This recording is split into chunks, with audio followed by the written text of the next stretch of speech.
Hello and welcome to the Cal Ripken Senior League Championship. We lie here at First Responder Field where the Olney Cropdusters host the Bethesda Big Train. Two stories, Olney going for their first, Bethesda going for their fourth, eighth in 9 years, back-to-back four-peats after one championship loss in 2022. I'm Carson Cash, joined by Zach Lewis. We'll be the eyes for your ears tonight here on the Big Train Baseball Network. Zach, how are you? Doing well. You can feel the atmosphere here. It's a championship atmosphere here at First Responder Field in Olney, and it's also a rivalry matchup here as well. You can feel how much this game means to all the players here, the coaching staffs for both teams. Olney, they won a championship. They haven't had one in their history, and Big Train, they want to prove that they're exactly the team that they are every year in this league. Well, it's the opposite way, but Logan Hartman on the mound, he's starting tonight. It'll be very interesting to see. The Jacksonville Dolphin will have the mound because he came back once he heard the Big Train were playing in the championship series from Florida. He wanted to beat them, and they'll be defended, or they will be defended around with Duncan, Walter, Scott in the outfield. Gosden and Booma will make up the middle. Booma playing third traditionally. Moved over by Behrman, a Maryland player who only pinch ran during the regular season, but he's been pretty efficient, had the winning RBI in Game 1 over Metro South County in the semifinals to get here. Melton will play first base, his older brother on the Cropdusters initial team, I believe. Salvatore, teammate of Kieran Coleman, will make up the battery as well with Hartman, and the Big Train lineup will go as follows. Well, this is a Big Train lineup that run-ruled the Senators in Game 3 of the semifinals. It starts out with TJ Gramesty, who's been a bane in the side of these Olney Cropdusters. Right follows him Gonzalez, Malvazio, Panette, Foscolo, Coleman, Hack, and in the bottom, the catcher Gagan. Notably, these Big Train have been very, very silent in the first two games of the semifinals, and it'll be very interesting to see how the bats get going after last night's 20-run explosion versus the Southern Maryland Senators. Big Train won 20-5 last night on the back of Zachary Malvazio. 2 homers and a triple. He's going to be a tough guy to beat, and if you remember, July 3rd, that winning home run from him, 2-run homer followed by Kieran Coleman, who is in the lineup tonight as well. It's going to be interesting to see, Zach. What do you anticipate? Who's going to be the big bat in this lineup that we don't expect? Not the Malvazios, not the Malvazios, not the Gonzalez's, not the Colemans, which we've already seen. There's a specific few guys on this team who've played very well. Well, I think specifically the leadoff man, TJ Gramesty, has been very good. Against Olney specifically, Gramesty has hit over 500 in his 15 at-bats there. He has 8 hits against him, 4 RBI, only 2 strikeouts and a home run here, 3 doubles as well for Gramesty. So he has hit really well against Olney, and he's looking to start that off well here. We'll be right back on the Big Train Baseball Network, where TJ Gramesty will lead off against Jacksonville Dolphin Logan Hartman for Game 1 of the championship series in just a moment.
Sal Colangelo looking for his 664th career win. 64-65 will be the toughest he's had all season, as Logan Hartman will take the mound. During the regular season, this guy gave up a few earned runs, but had 5 starts without a single earned run given up. Gave his first up to Emilio Gonzalez, who's in this lineup tonight. TJ Gramesty will lead Sal Colangelo's ball club. It'll be very interesting to see. In the Cal Ripken Senior League Championship Game 1, we've got quite the intrigue. Hartman in that season, 2.33 ERA with a 1.04 whip, 23 strikeouts was to his total as well, 27 full innings in that season. He was the lone pitching all-star for this Cropdusters squad, and it'll be very, very fun to see just how good this team is against Hartman. Last time out, we had July 3rd, only a 7-inning game, but boy, was that one heck of a duel, Zach. It was, this game, and the one after it too, the regular season game against this team to end the season.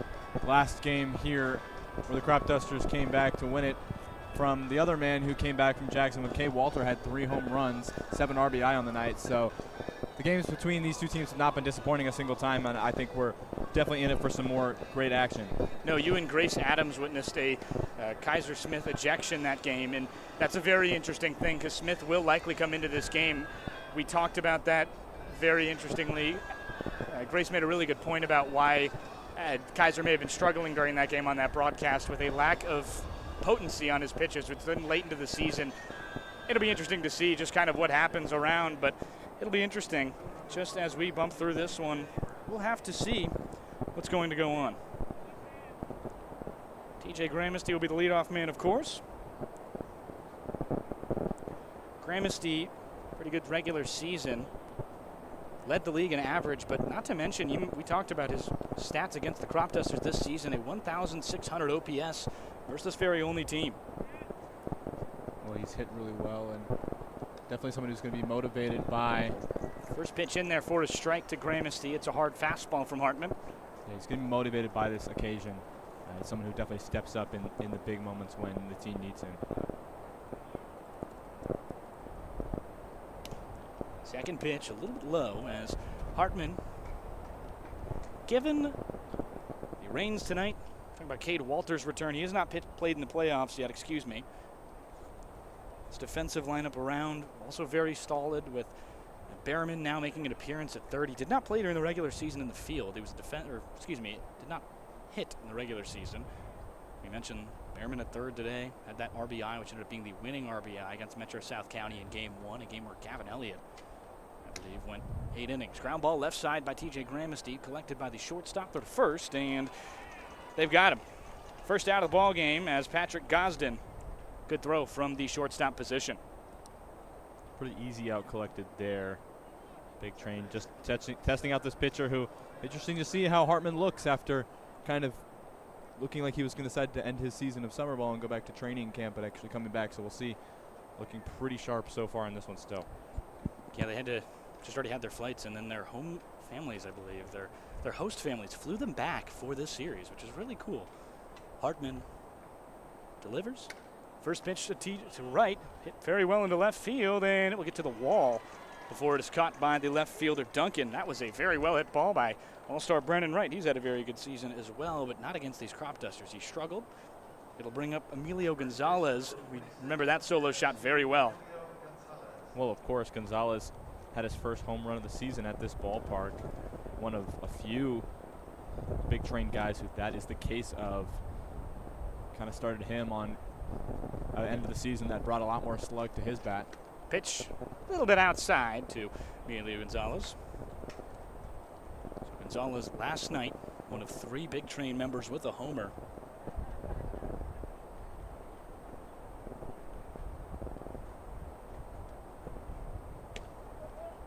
Pitch a little bit low again, and Gonzalez will watch it for a ball. A quick 2-0 count from Hartman, who pounded the zone in that July 3rd appearance versus Bethesda. 2 outs in the top of the first. Nobody scoring yet. Pitch missing again, and Hartman continues to kind of dance around Gonzalez. He walked twice against Hartman in that game. He also had the only Big Train hit before the 4th inning. In the 5th inning, He took a ball very deep to center. That was his first homer of the year. 3-0. And he missed. Low part of the zone, and call goes the way of Gonzalez. A man on first, a walk. Moving one over. Gonzalez provides a big threat in the box there.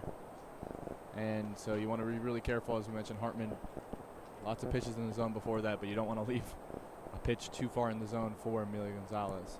4 to the first 2 batters, then 4 to the third batter. 8 pitches into this game. Hartman will see Zach Malvazio coming off a bewildering day. He pretty much took down the Senators' hopes with a combination of home runs in the air to right. Going to be a tough beat for the second baseman, Booma. He's played third every time against the big train except tonight.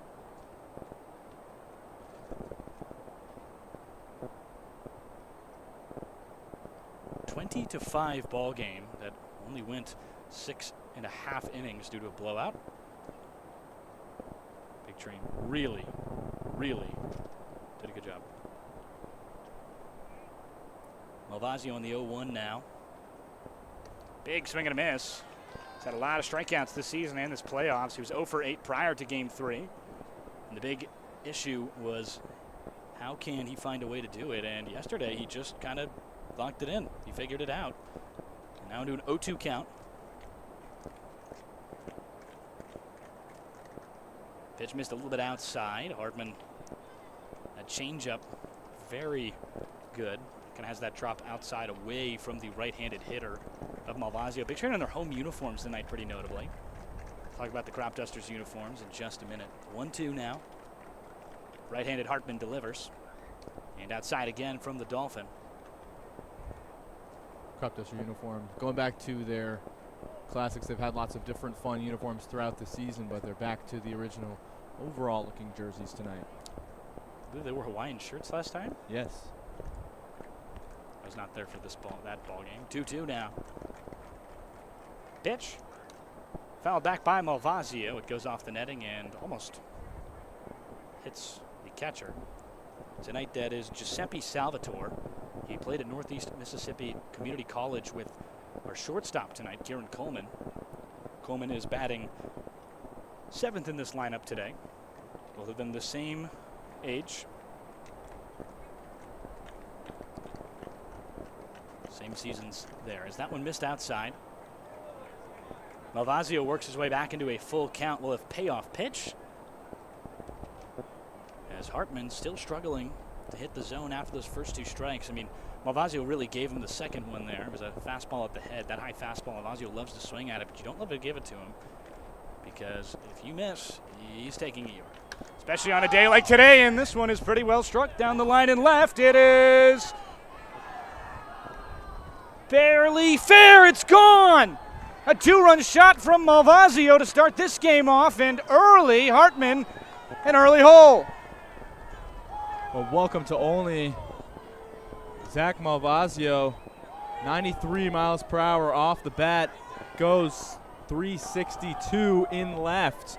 That one opens up the scoring for the Big Train. What a way and what a moment for Big Train's biggest player. It barely scrapes over the wall. We've got a difficult angle on it from where we're standing right by the dugout. It just got by that foul pole just over the wall, and it's a 2-0 lead courtesy of this wind, which I was about to mention is blowing very far into left. Up to 30-mile-an-hour gusts today at one point. So if you can catch a ball in the air into left at the right moment, it's going to leave the ballpark. And some assistance there for Malvazio. It's his 3rd homer in the last 48 hours of baseball. Don't include those 2 days in the middle we took off. I mean, Malvazio is the man who cannot be stopped right now. Cropdusters, after getting 2 early outs, now facing Logan Panett. So Logan Panett, a 1.2 OPS this season, 1,200. Has really done damage to this Olney Cropduster squad. Its game back from illness was right after the July 3rd ball game. So 2-0 ball game courtesy of Zachary Malvazio. He scores Emilio Gonzalez on the walk. Difficult to see for us, but he knew it. If it was fair, it was gone. It just scrapes fair as the 0-2 is hit in the air backwards. Panett has been very good in the end of the regular season and playoffs as well. Doing a really good job, especially defensively. Made a couple really great diving stabs at balls and really kept his team in games and moments when hitting wasn't really working for the team. So, Logan Panett, a 1-2. OPS has been very good, but an 0-2 count here. Hartman delivers, and ground ball right side, a little bit to the left actually, as collected by Gosden. Throw to first is in time, and Malvasio's 2-run shot gives the Big Train a 2-0 lead. We'll be right back in just a moment.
Welcome back to First Responder Field here in Olney, where Jack Ketchum makes a start again against Olney. His last time out was against this very Olney squad, 2 innings pitched. That was his only regular season against the Cropdusters, only regular season appearance against the Cropdusters. Ketchum did a good job in that start. This is just his 6th appearance. He's one of the Alabama pitchers who joined this team late from Alabama team that was in regionals. Has 7 strikeouts, 1 earned runs, so his whip is just a 2 and an ERA of 7.36 for him so far this season. First pitch will miss to Patrick Gosden. Here's how they line up. Patrick Gosden, Cade Walter, who had that 3-home run game last time out, Sammy Behrman, Dylan Melton, Ryan Boone, Makeda Hearn, Andrew Duncan with Giuseppe Salvatore, and Brian Scott to tail out the lineup. Pitch misses, just gets in there on the outside part of the plate, and a 1-1 count quickly to Gosden.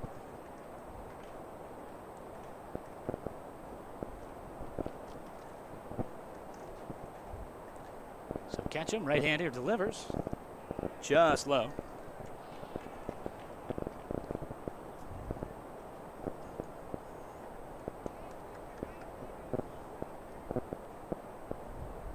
The defensive lineup after the first batter. Gosden standing in on the 2-1. Ground ball left side. It gets through past Panett into the outfield. It'll be collected by Foscolo. Throw inward will stop him from second, and a base hit to lead things off for Olney as they try and get themselves out of the early 2-0 deficit.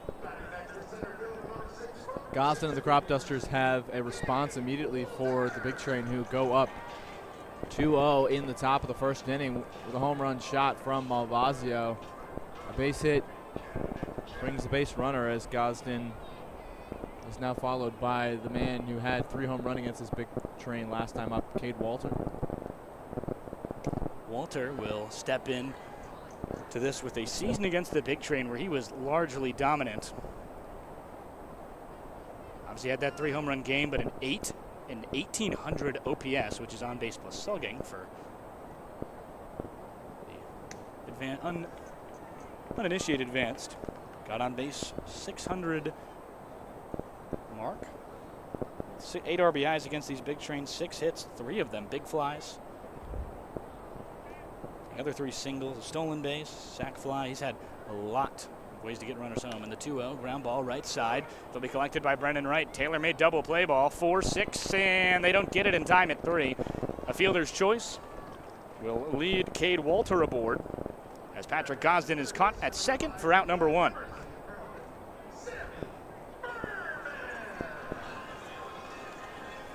So that's out number 1. Gosden is the one who is caught. Cade Walter will be trailed by Sammy Behrman, who, pretty interesting, Sammy Behrman did not make an appearance in the season before the playoffs. These playoffs, Behrman has had a solid time out. 444 OBP as he hits this one on the ground. It gets through. They'll stop the runner at second base, and it's too quick on. After the fielder's choice, Sammy Behrman smashes a first pitch single up the middle, and a runner on second and first. Well, it'll be a little bit of jam work already for Jack Ketchum. Paves the way for Dylan Melton. Will be playing with the Big Train center fielder next season. He's just committed from the University of Maryland, Baltimore County to FAU. Was the on the American East All-Tournament team for UMBC. Melton, a pretty interesting stance on the left side. Very hunched. Kind of reminds you of Jeff Bagwell. A little bit of a wider feet pattern to start. 1-0. First pitch missing from Jack Ketchum. Ketchum, a righty out of Alabama, West Point, Mississippi. 3 West Point, Mississippi natives in this game for the Bethesda. 4 total for the likes of Giuseppe on their side. Second pitch will miss a little bit low. It's a changeup that's dug in the dirt out by Jack Gagan. Defensive lineup tonight. We'll read in just a moment. I apologize, we missed that. 2-0. Here comes Ketchum. Pitches in there quickly. Foscolo, Gramesty, and Hack will make up the outfield for Bethesda. Coleman and Wright man the middle. Panette, Gonzalez, and Gagan at the corners, and Gagan with the battery tonight with Ketchum. Now the 2-1 as Ketchum trying to deal with that singles.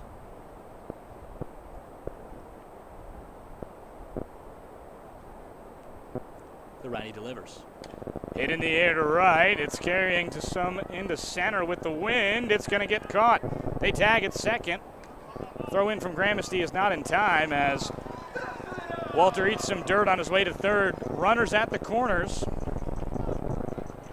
They call, interesting, PA announcer calls dusted him normally when a run is scored here. Calls it for the sack fly, if you will, tag from second to third. So that's a new one. It's kind of the energy in this building. They're going to celebrate every small win. Only in Bethesda rivalry, obviously very well alive, and these two programs, even down to the organizational level, really want to win. First pitch is missed to Ryan Booma after Dylan Melton flies out to center. 2 outs, corners. Dealing with some serious traffic now.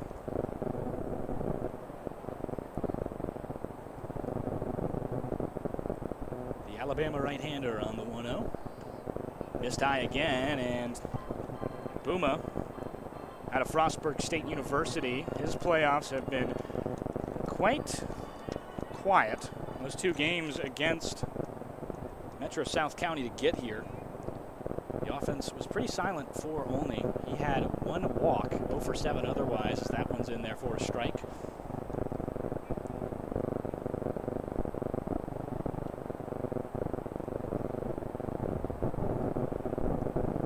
Pretty windy night, pushing out to left.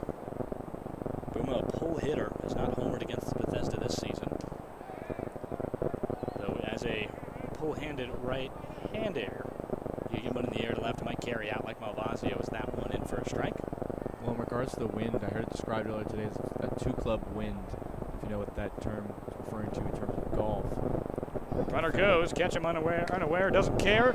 Booma hit very well into center. It's going to drop with some assistance, and Gramesty, the diving catch. He's got it for out number 3. That is a serious save with the runners coming home. 2-0 Bethesda, courtesy of Gramesty, strands 2.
Welcome back to Olney, Bethesda 2-0 lead on the Big Train Baseball Network. TJ Gramercy with an incredible play there, diving catch to keep Cropdusters scoreless after they put many on base pads, not able to bring any home, so the Big Train preserved their 2-0 lead going into the top of the second. First pitch to Ryan Foscolo, grounded over to Gosden. Third put out of the night for him, or I suppose it's an assist, put out for the first baseman. It's out number one, as Foscolo to be trailed now by the likes of Kieran Coleman, who will have his former college teammate behind the dish tonight, Giuseppe Salvatore. Both of these guys working at Northeast Mississippi Community College. Been plenty of contact from both teams so far. Lots of good defensive plays made by both sides as well. Yeah, we saw two stranded by the Big Train, and that wind really helping Gramercy. He was very far out there because of the wind, and he has to make a full diving play. Gets pushed towards him, and he makes a great grab on it. 1-0 from Hartman. Coleman thought about a bunt, pulls it back, and that one misses. Count now 2-0.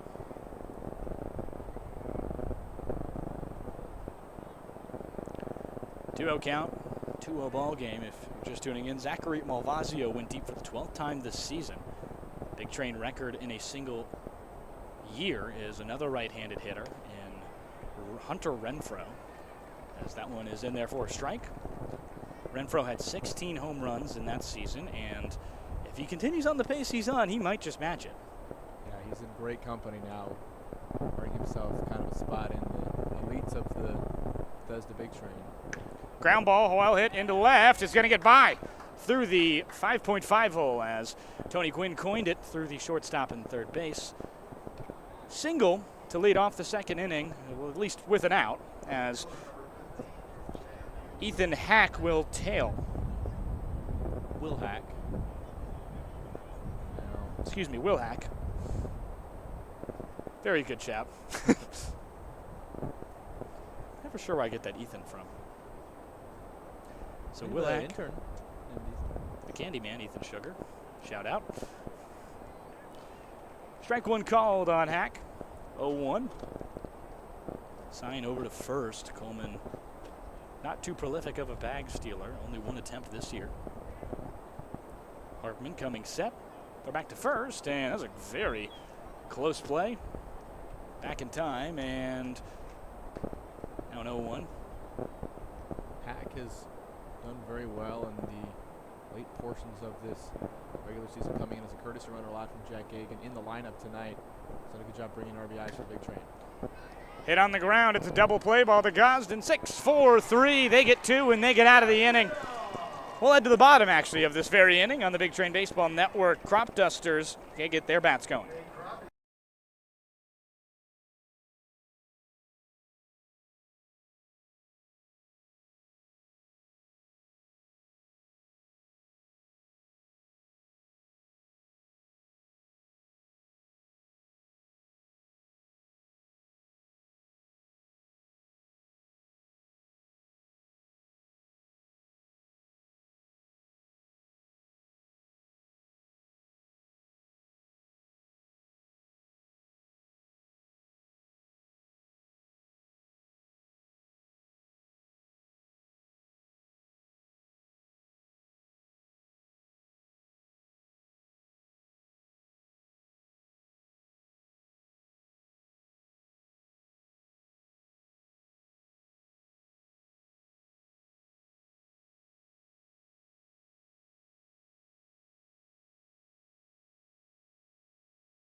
Cade Ahern, the second Cade in this lineup, will lead off. He's the designated hitter out of Lehigh. That is in the Pennsylvania Valley. First pitch from Jack Ketchum, ground ball right side, foul. Count will go 0-1.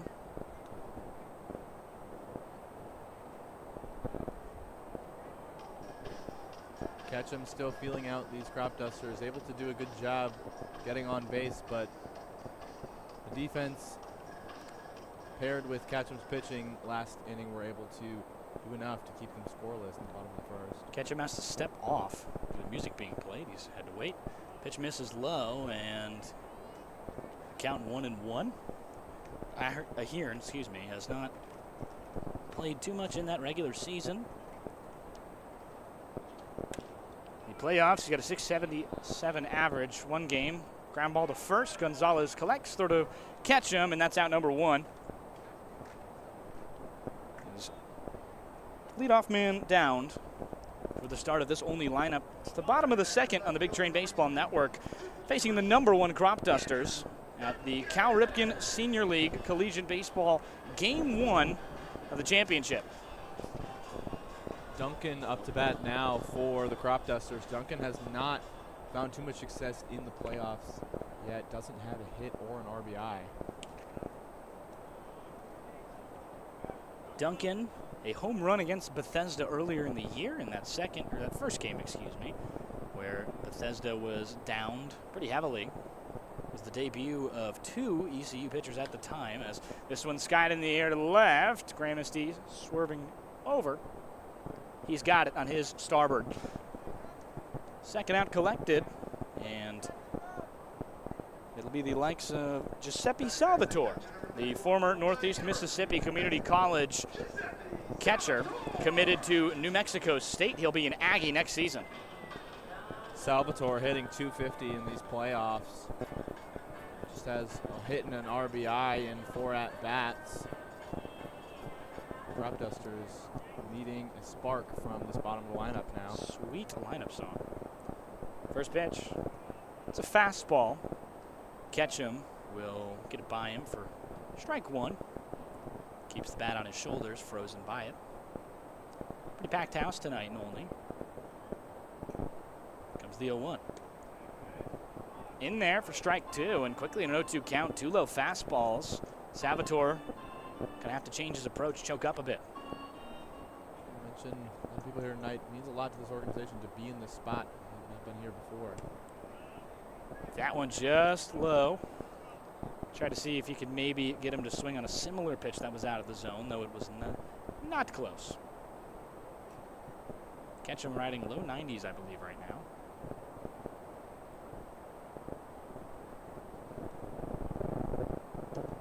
Same fastball and a bit low. I think just hitting 90 miles an hour on a couple of his fastballs, staying in that 89 to 90 range for a lot of them. So finding some good rhythm and heat. Ketchum. 2-2. Survival swing as it's chopped back into the bricks. 2-0 Bethesda after a 2-run homer from Zach Malvazio in the first inning brought us here. 2 outs for Olney, as last time we saw this squad, it was anything but a pitcher's duel at the end. But Ketchum did go 2 scoreless as ground ball right side. It's going to end up foul. So surviving is Salvatore. That game stayed tight through the beginning innings and exploded there at the end. Big Train, courtesy of TJ Gramesty, got things going late near the 6th and the 7th inning. And Cropdusters had the response. Cade Walter, obviously the biggest player in that game, to bring Cropdusters all the way back and win it to finish the regular season with the #1 seed. It's a very good job by Olney to stay very close to Bethesda, and they finally got their chance in the last game of the season. Kaiser Smith had 5, I believe, earned runs against him. The only start this year he's allowed more than, or only appearance, excuse me, he's allowed more than 1 run. As the 2-2, it's another foul backwards into the padding. They keep fighting, and they'll dance again on an even count. notably. Line into right. Gonzalez, another robbery. He leaps up and grabs it. Big Train get another stalwart defensive play to end the second. Will be top third as the Big Train Bats will try and add on to 2-0.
Welcome back to First Responder Field here at Olney. Big Train have a 2-0 lead as we start the third inning. I'm Carson Cass with Zach Lewis guiding you through Game 1 of the Cal Ripken Senior League Collegiate, I said that wrong, Cal Ripken Collegiate Baseball League Playoffs, the championship Game 1. Big Train won a series in 3, and we're supposed to not get an off day, but rain gave them an extra day of rest. As first pitch in there to the catcher tonight, Jack Gagan. Hartman fires a strike, and it's an 0-1 count. Gagan just committed to Norfolk State for his grad season, where he'll be pursuing a master's in education. Great spot for him to finish up his baseball career there. I know he's excited for one more place to get to play college baseball. Pitch missed outside and away. Count is now 1-1, and for Gagan, a lot of two-strike work this season. He's a very good hitter. Not a lot of pop in his bat, doesn't need it.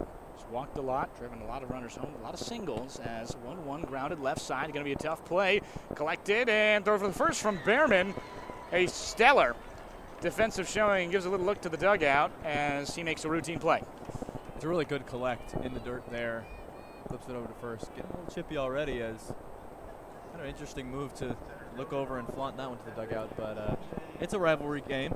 Yeah, Behrman a little slow there on the throw, which makes him have to make a more difficult play on it.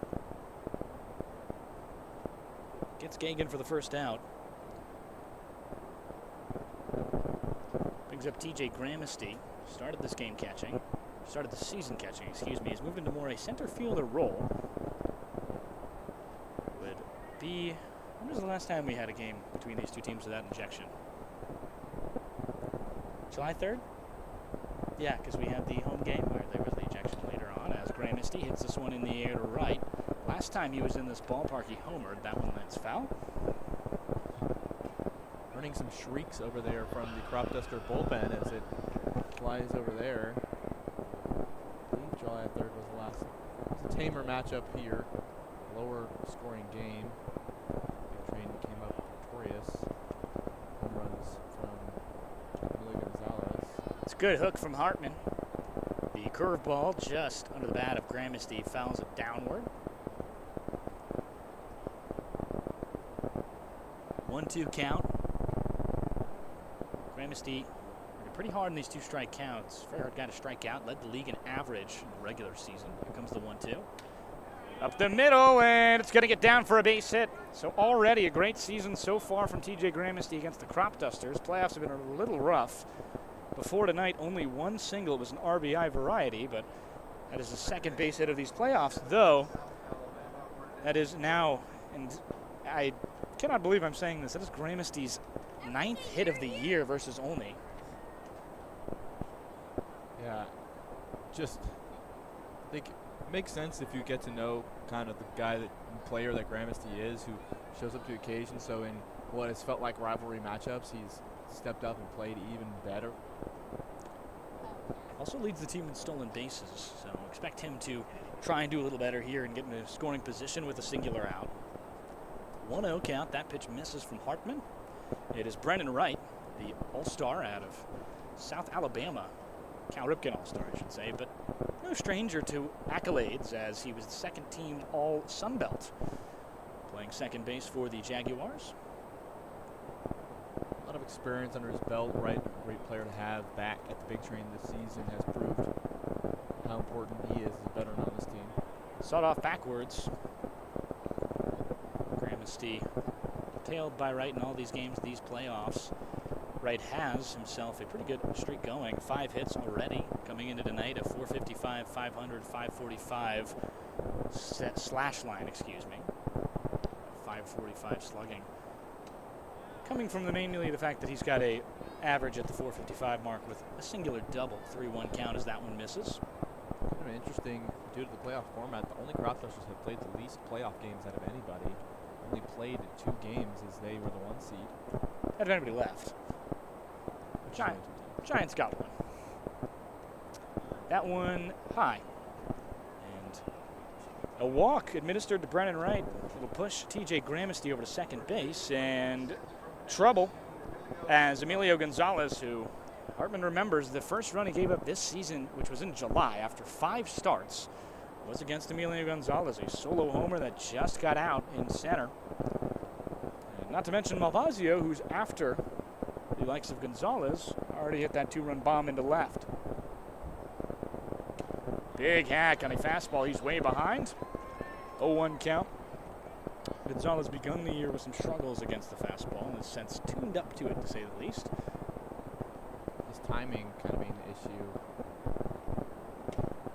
And I mean, it's interesting because you notice when he takes a day off, he kind of loses the tuning a little bit for 2 at-bats maybe on that fastball, and he'll figure it out very quickly.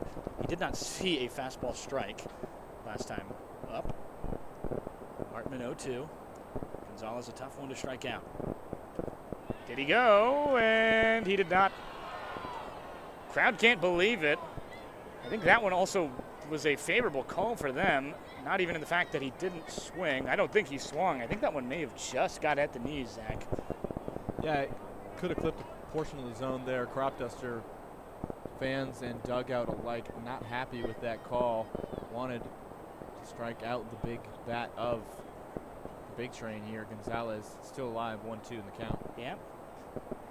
Crowd not happy. 1-2 fouled backwards. Gonzalez tuning to it as he ricochets it off the bricks behind home plate.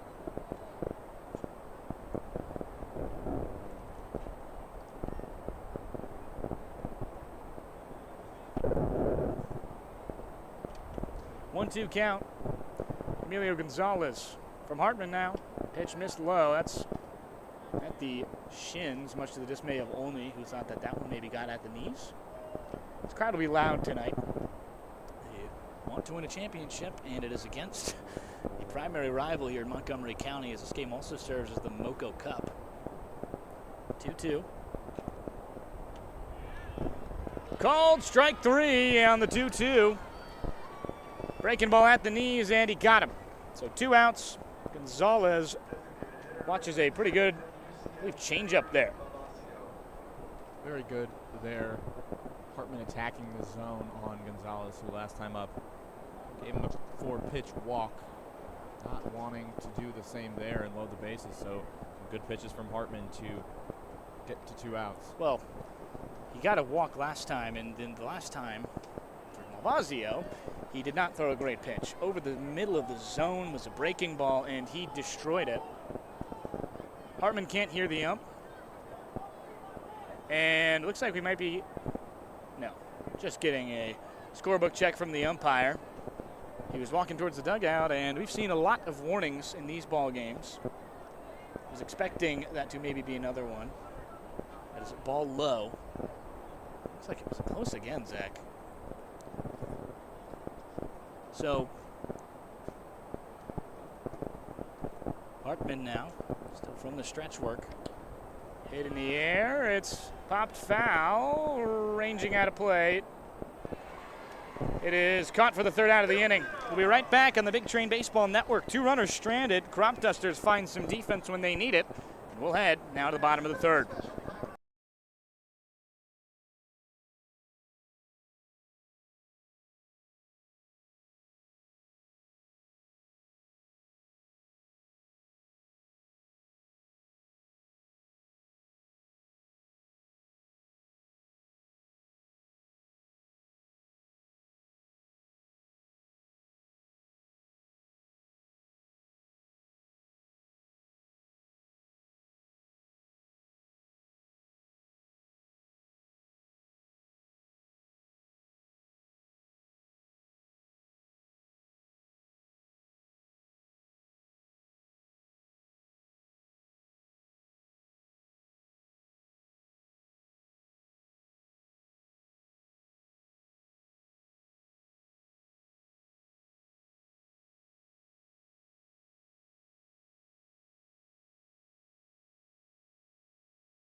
Welcome back to the Big Train Baseball Network. It's 2-0 in the Cal Ripken Collegiate Baseball League Finals. Game 1 here at Olney, First Responder Field, as Cropdusters are down 2-0 very early. There's a 2-run homer by Zach Malvazio, who just popped out to end the top of the third. We are in the bottom as Brian Scott, longtime Cropduster, in his now 4th season with Olney. He's missed a lot of time due to injury. Here and Frostburg State. Falls to an 0-1 count as he fouls that one backwards.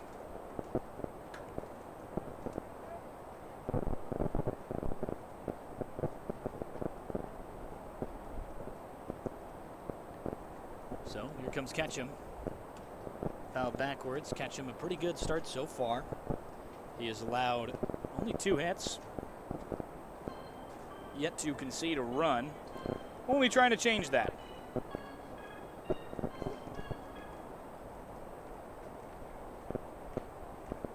The 0-2. Barely fouls that one back. He's way ahead of a fastball.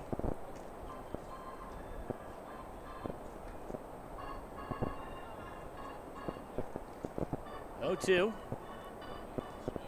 Cade Hearn, one of the new members of this lineup, the only one in the Cropdusters lineup who has not played frequently. Everybody else in this lineup pretty standard in. Obviously missing Landon Springmeyer, who was tied for league lead in home runs and then had a 200 OPS after the All-Star game. Springmeyer, definitely a key miss for the Cropdusters in this championship series. That one misses 1-2.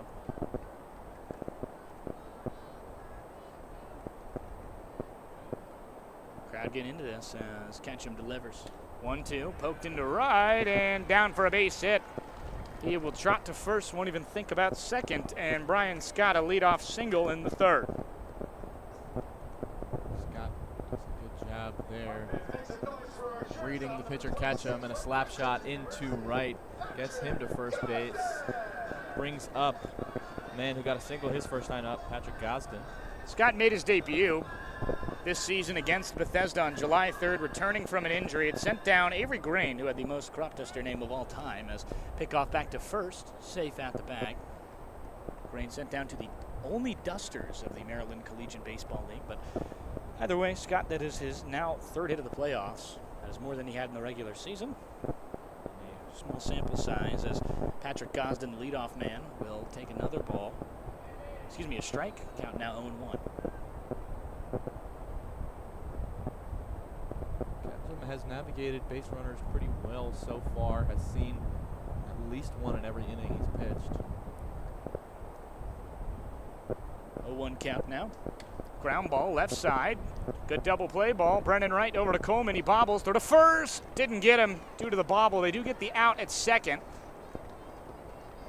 So another fielder's choice that was close to a double play, as Gosden, who was extinguished on one in the first, is instead the beneficiary over there, as Scott is the one who goes down for the first out of the inning. Still, you have to say it's a smart play by the Big Train defense and Brennan right there.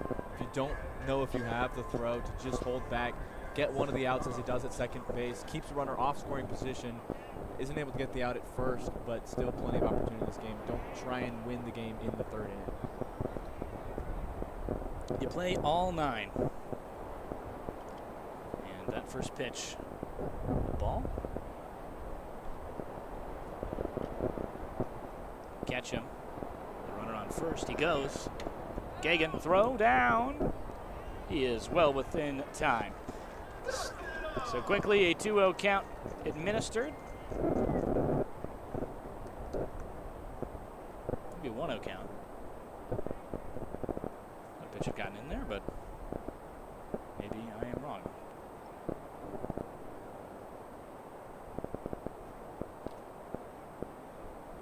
As swinging a foul ball. So now 1-1.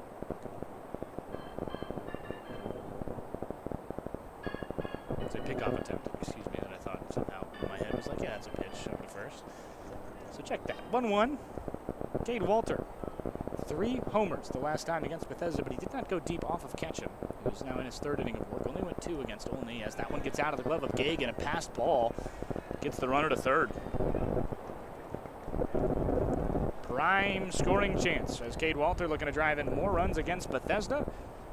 Walter not yet played in these playoffs, though, against Bethesda this season. Walter had himself a crisp 8. That is in 7 games. So a 1.2 RBI per game average against Bethesda. As the 2-1 fouled backwards, count now to go 2-2 as Walter continues to fight. Walter sensing an opportunity here. Runner in. Definitely wants to get the Gosden through home and open up the score for the Cropdusters. 2-2 is well high. Wild pitch. Throw back to the plate, and he's in time. Cropdusters score a run on some wild pitch offense. Cade Walter, we'll say, at least I just drove him in there. 3-2 count to Walter. He'll credit himself for something maybe there being intimidating and Ketchum having to work around him. Ketchum has never gone into the third inning this season. This is his first time in this spot. Went 2 every time. Second time through 2 scoreless. They did take him out after 2 as here comes that very full count pitch. Ground ball right side. Ends up foul. Bullpen getting no momentum. I would say Ketchum likely based on the slower amount of pitches he's had as a bullpen arm looking to try and start soon. Interesting to see what he can do. 3-2. How deep he'll go into this game. Called strike 3. He is not happy. Cade Walter thought he was getting a free pass to first. It just caught the front of the plate and dropped out of the zone. It's right at the knees. I mean, that's a perfect pitch. It's a great pitch by Ketchum to get that strikeout looking. Cropdusters are not happy with that one, but Ketchum fights back and gets the second out. First pitch missing to Sammy Behrman. He had a single on that first pitch in the first inning. You saw. It was one of 2 runners stranded when Bethesda had that top third. First strike called on that lower outside portion, very similar to the pitch that Walter struck out on. It was a very good pitch as we take a look at TrackMan there. It's a great pitch from Ketchum. Just low. You don't want to swing it. 2-1. A pitch that is a strike that you don't want to swing at is a terrific pitch no matter where it is, even if it's down the middle. He didn't swing, so. 2-1. Low again as he can't get that breaking ball to obtain any swing and miss. Behrman not playing in the regular season, a Maryland infielder. He's playing third tonight at a good play. It kind of made difficult just on trying to get it on the second bounce, which he was well within his rights to do. He's a very talented fielder, as that one called strike, he knew it. We'll have payoff.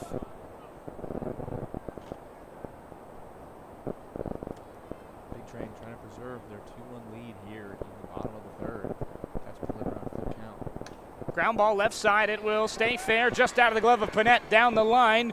It'll be collected in the corner by Foscolo. His throw in time to hold him to first, but a base hit from Behrman keeps the inning going in the third.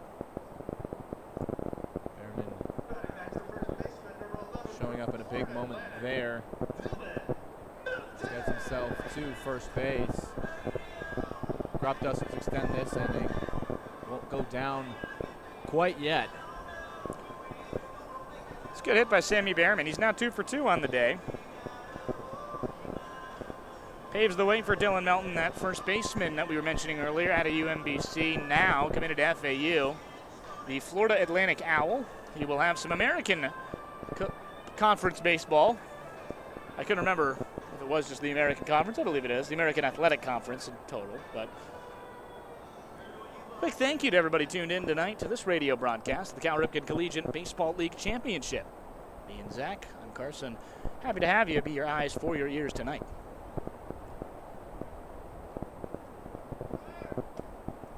Runner goes on the pitch that misses low, and he comes off the bag, but does get back in time. So, slides past it, and a strike called, excuse me.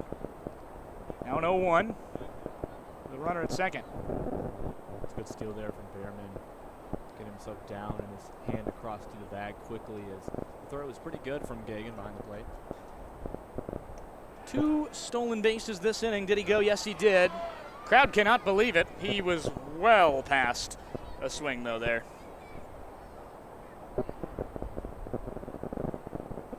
Four-man umpire crew tonight. Nice run for support, as this Olney crowd has been kind of toxic now on the 1-1. 0-2, excuse me, called. That. Hold on. So that was a ball, excuse me, on the first pitch. Called strike, 1-2. I believe that is the owner's kid that is yelling. They call him as their secret weapon for the other team. He's trying to get in the head of the Big Train pitchers tonight. Melton flew out his last time up. The start of 4 straight outs for the Big Train. 2-2. Melton trying to move the runner along at second, maybe in with a base hit. Jack Ketchum delivers. That's right close. I think maybe missed a little inside. It did. 3-2. So now we'll have payoff once again. Ketchum walked him last time, or excuse me, let up a single last time on that payoff. 3-2, ground ball, softly hit forward. It went foul first. We'll see payoff again. Chopped into the dirt, but did start behind the line, so it dribbled into the glove of the pitcher, but not able to make a play on it as the call is dead. Del Tango on the 3-2 once again. Sun fully behind the clouds. We won't see it again tonight. 3-2, called, strike 3. They can't believe it. Ketchum sure can. It's a great pitch once again to freeze them, and we will head now to the top of the 4th. Big Train lose 1 on a wild pitch, but otherwise still have the lead by 1.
2-1 lead for Bethesda as they get the bats going here in the top of the fourth, courtesy of Logan Panett to lead off.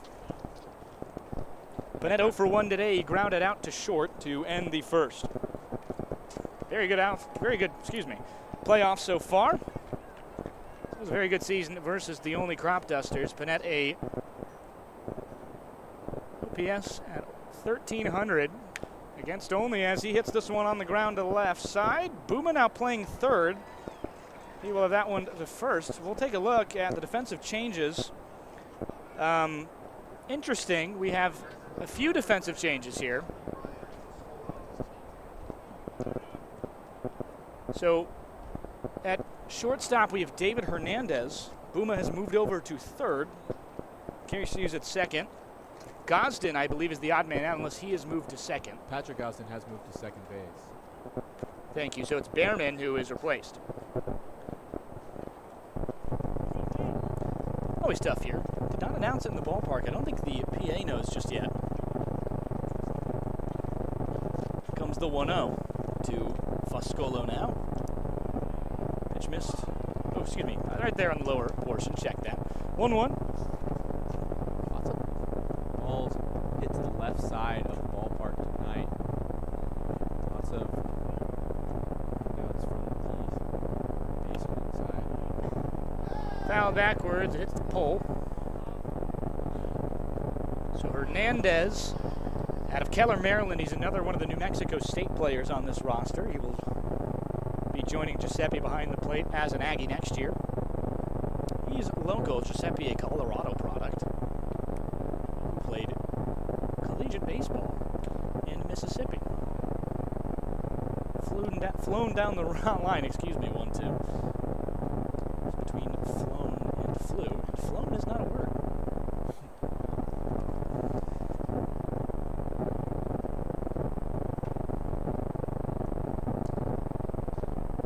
Ryan Booma now at third. It'll be interesting to see. He had a couple errors this season against Bethesda over there as that 1-2 misses.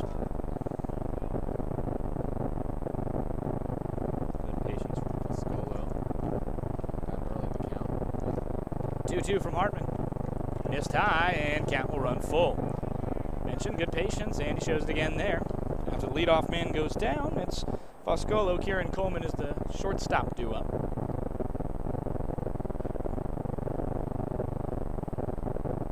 For one today. Really good this season with runners in scoring position and all. 3-2. First RBI this season was July 3rd. As right up the middle, it's a base hit. He actually drove in Foscolo in that game. In July 3rd, he put a extra pad run on after a 2-run shot was the winning second and third run over the Olney Cropdusters. Coleman added on an RBI double in that top of the ninth inning to make it 4-1, and the Cropdusters bats fell pretty silently. 2 walks from Bradley Kagan, but he ended up getting the win in that ballgame. 3 shutout innings. Fantastic work from the lefty in that ballgame. As Coleman now in the box, the right-hander out of Northeast Mississippi Community College, struck out 13 times in 150-plus plate appearances. Mitzi Gagan again in the third match semifinals against the Senators at home in the run rule win for the Big Train. The game that sent them here to face the Cropdusters in the Caribbean Senior League finals. 1-0. Hartman back to first. Foscolo better of it. He's back in time. No tag administered. No need. The 1-0 as they continue to battle here. Pitch a little high. Coleman now into a 2-0 count. He's got himself some hitter work. Foscolo will likely stay at first. Already an action pitch given, but 2-0, a big action pitch. We'll see if he goes. Does not steal too often. 2-0. In there for a strike. Hartman didn't like the one in the outside zone. He's very selective, has been this year. Single-digit strikeouts in the month of July, where he made his debut here. On the away side front. Third. That was the second game. 2-1. Hartman once again from the stretch, and that one called strike on the outside corner. Coleman didn't like it. Just got in there. The Train enter these finals with a bit of a target on their back. We mentioned Hartman choosing to come back to play these finals because of the opponent, and a team that's so dominant in the league for so long is always going to have kind of a special target on their back. Yeah, Bethesda going for their second four-peat in the last 9 seasons of play. That's a full decade due to the 2020 shortened season. Well, not shortened, cut season. They just played a loon noise on the PA system. 2-2. Ground ball forward. Ends up backwards. It'll roll to the bricks, foul. And the 2-2, once again, they'll tango on the same count.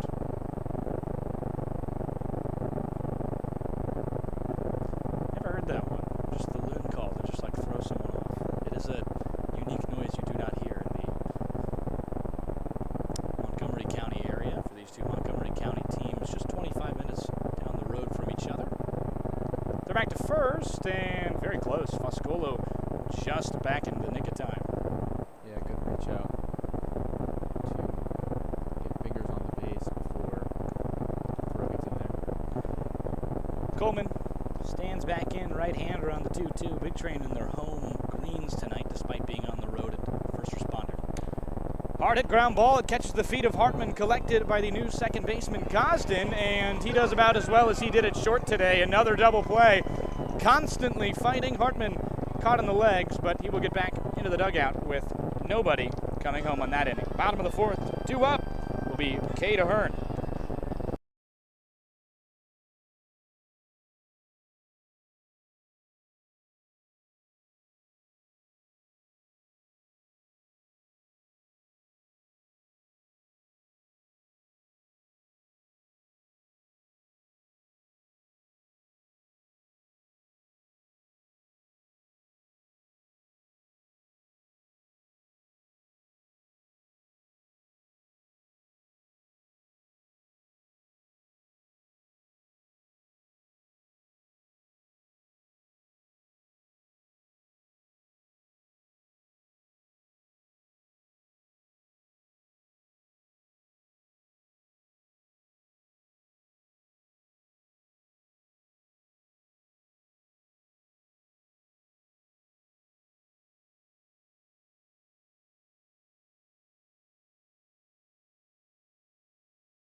Welcome back to First Responder Field. I'm Carson Cass with Zach Lewis in this bottom half of the fourth inning. Cropdusters will face the newest man on the mound making his playoff debut, Landry Winter. His last time against a team was this Olney squad. First appearance for the Big Train, was against this Olney squad. 2 appearances in the regular season, 4 innings. A 15.75 ERA his last time out, he was home, I believe, against the Giants. It was. 7 earned runs on 4 strikeouts in just 4 innings pitched. Haven't seen too much of him yet, but a lot of potential from Big Train pitcher. Has big shoes to fill. It was a very good night of start from Ketchum. Ketchum's pitches have to be watched because of his college. Ground ball left side over to the net from from that of Puma, and they get him at first. Good play. Panette has had a lot of tough opportunities there in the hot corner, and he has been cooking. So that's out number one. Cade Ahern out of Lehigh. We're near where LeBron is playing. That was devastating news. Anyway. For anyone who doesn't. We don't talk about it too much. We don't talk about basketball, at least on the Cal Ripken Collegiate Baseball League Game 1 of the finals. 1-0, first pitch misses to Cade Ahern. Day ends for Ketchum in total. And a very good one. No earned runs, one given via an error by himself. But no walks. Gets through it as well with a calm 2 strikeouts, both looking in that third inning as the 1-1 misses in the dirt to Cade Ahern. Well, I think the no walks especially stands out against this Olney squad, who do a really good job at stealing a lot of bases and putting hitters in tough situations. If the guys can't walk, they can't do the damage from stolen base point of view. Fouled backwards into the padding behind home plate. Lehigh, the school, has a bridge on it called the Golden Gate Bridge, and it predates the San Francisco Golden Gate Bridge. 2-2. Pitch misses high. There's a couple Golden Gate Bridges. There's a couple. The most popular one is in San Francisco, but it wasn't the first one. It was the likes of, I guess, Lehigh. Lehigh Valley. Shout out Pennsylvania. 3-2. Ground ball right over to Landry Winters. He's going to scoop it and make a good play on it for out number 2. Highly efficient. And that is 2 up, 2 down is Andrew Duncan, who's had a silent bat as of late. Duke Blue Devil will try and ignite his playoffs with only a singular hit, I believe it is, in these entire playoffs. Yeah, he hasn't been able to get a hit in the playoffs, which is not typical of Duncan, who had a very good regular season with the Cropdusters. Flew out his last time up. Duncan needs to get something over the Cropdusters, who you mentioned only time they've scored was on a wild pitch from Ketchum, so haven't brought a run in themselves yet tonight. Yeah, Duncan had a over 900 OPS during the regular season, and he hasn't gotten a hit. I mean, it's two games, in fairness. It is a 2-game sample size, and if you took Zach Malvazio at a 2-game sample size, he'd be 0 for 8 with no homers, and now 4 games into the playoffs, he's got 3 home runs and a triple, as his 4 hits. As that one misses a bit low. Malvazio is due up if they go 3 up, 3 down in the 5th, or in the 6th, excuse me. Got some time before we see him again. Winters on the 2-0 after he misses again, and this one popped in the air, left field. Going to be a difficult play on it as it will soar just into the bullpen. No! At the wall, he gets it! Out number 3, Landry Winters gets some good defense again, and this Big Train squad showed up ready on the defensive side of the ball, Zach. We'll be right back. Top 5 bats to get going and extend this lead.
Will Hack, first pitch missing to him. Logan Hartman continuing on the mound here, as that is the now 5th inning we start in. 2 runs in the first by Bethesda has helped them cruise along to a 2-1 lead. Olney got 1 in the 3rd as that one called strike. It was unearned on an error, and Bethesda kind of biting their thumb here about that one. If they maybe lose by a run, or could have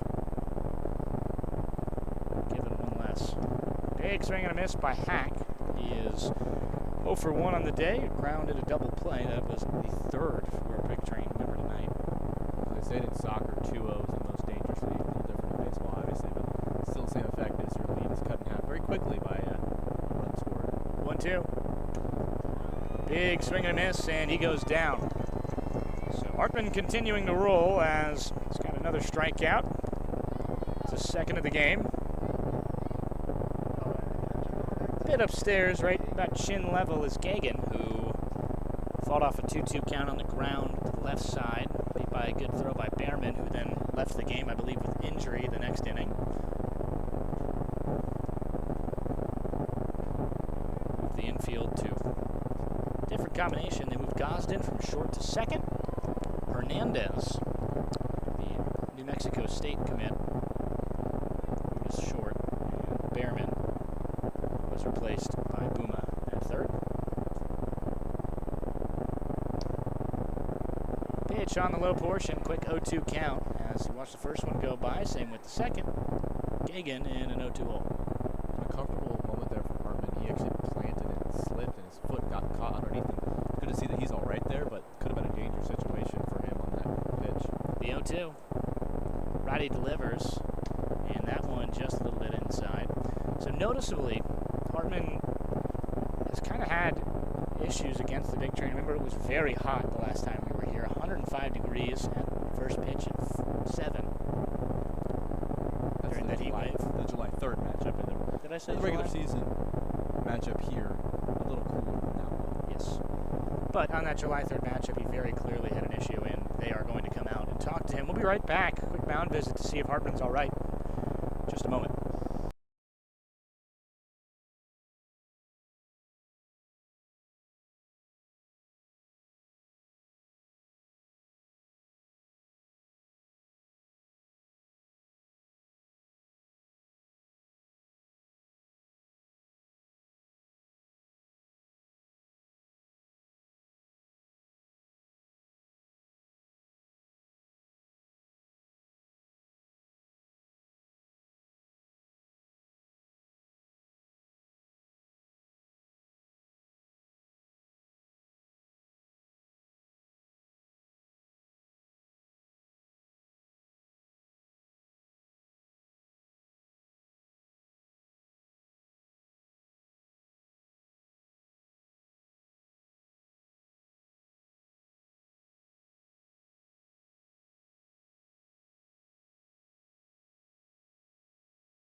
Welcome back to the Big Train Baseball Network. Gagan hits this one in the air to right, and it's caught.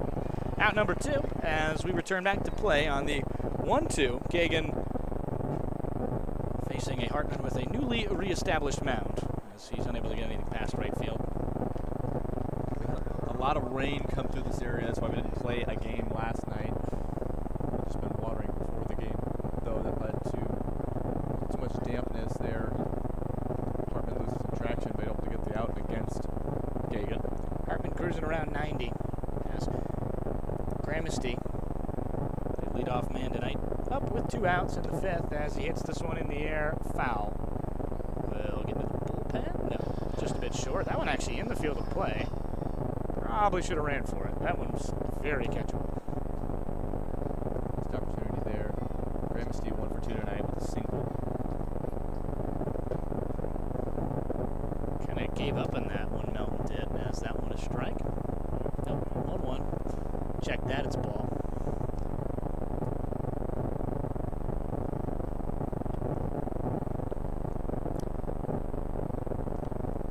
Comes the 1-1. Bit low to number 1. Dug out by Salvatore, who is replacing Springmeyer. Landon Springmeyer was very hot, had 1,200 OPS before the All-Star break, and then in the second half, a mere 300 OPS.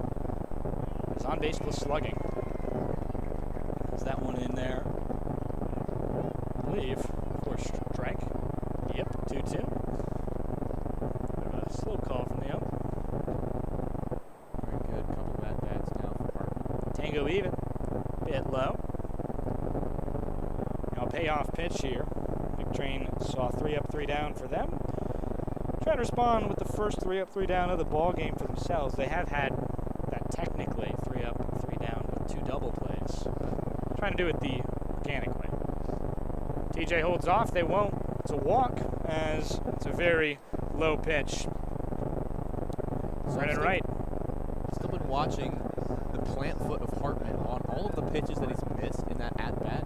He still looks a little insecure in that plant foot, kind of leading to a little bit of control issues. Kind of mess with the spot where he seems to be planting again after that one. A little bit of mound issues again for Hartman as he walks Gramsci there. It's also important to remember they did just put like an inch of dirt down. So not only is he might be hurt, that plant foot is just getting down somewhere else, and he's sliding again. He is the only pitcher that is going that far out. He gets very, very wide in his stance. He has a lot of separation. Maybe term. Oh no. That one's in there for a strike to right. His leg is just flying down the baseline. He's just throwing something out of his pocket to the dugout. Picked up by a teammate. They're back to first. Gramesti's in there. Big Train not stealing a lot of bases. They're kind of relying on that slug. They believe they can hit the ball with power very well. Well, if you watch that Senators game in Game 3 of the semifinals, you would agree with the Big Train there. They can hit cover off the ball, and they did so there to get themselves to the finals. Yeah, take today's score, multiply it by 10, and that's what they had yesterday. 20 runs on 22 hits. They had more hits in that ball game than either team combined had coming into that. 1-2. It's combined 21 hits on both sides in game 1 and 2. It's game 3, they just did it themselves.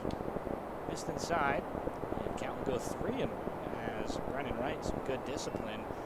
This mound is really need to address it at a certain point because his foot is just constantly sliding, but I'm not sure it is the mound. His foot is not coming down in a way that you would have the spikes dig in. It's coming down heel first, and so as he gets extension, you are seeing his... Imagine you're at home doing a shuffle step.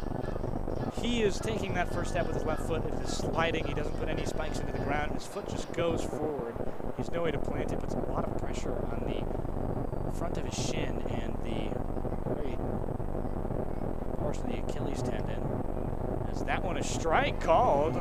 That is the 3rd time in 2 games that he has seen a 3-1 pitch, it be called a strike, and he gets back in the box. So both of those times he did get on base.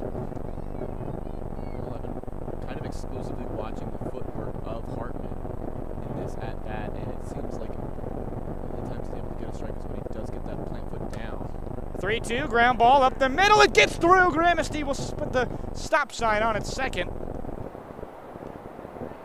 As there is some water all over the field, really. It is very damp, and I don't think it needed a hose after yesterday's contest was canceled due to about an hour of the craziest rain I've ever seen.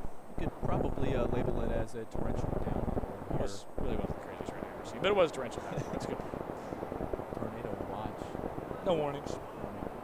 So it'll be the likes of Giuseppe Salvatore behind the plate, now calling pitches, I think, a little bit differently. Emilio Gonzalez to the plate. As 0-1, he fouls that one back. Brennan Wright is now 1 for 2 on the day. Had himself a walk and a fielder's choice before that one. Excuse me, fly out. 0-1. Hartman delivers. Low at the shins. I mean, that's almost at his feet. Good call there. Those ones as stand double sticks. 1-2 right past him. A fastball up in around 90 from Hartman has really caused Gonzalez some trouble. Struck out looking last time on a changeup on the 3-2 at the knees. 2-2, excuse me. Hartman looking a lot more smooth in his rhythm.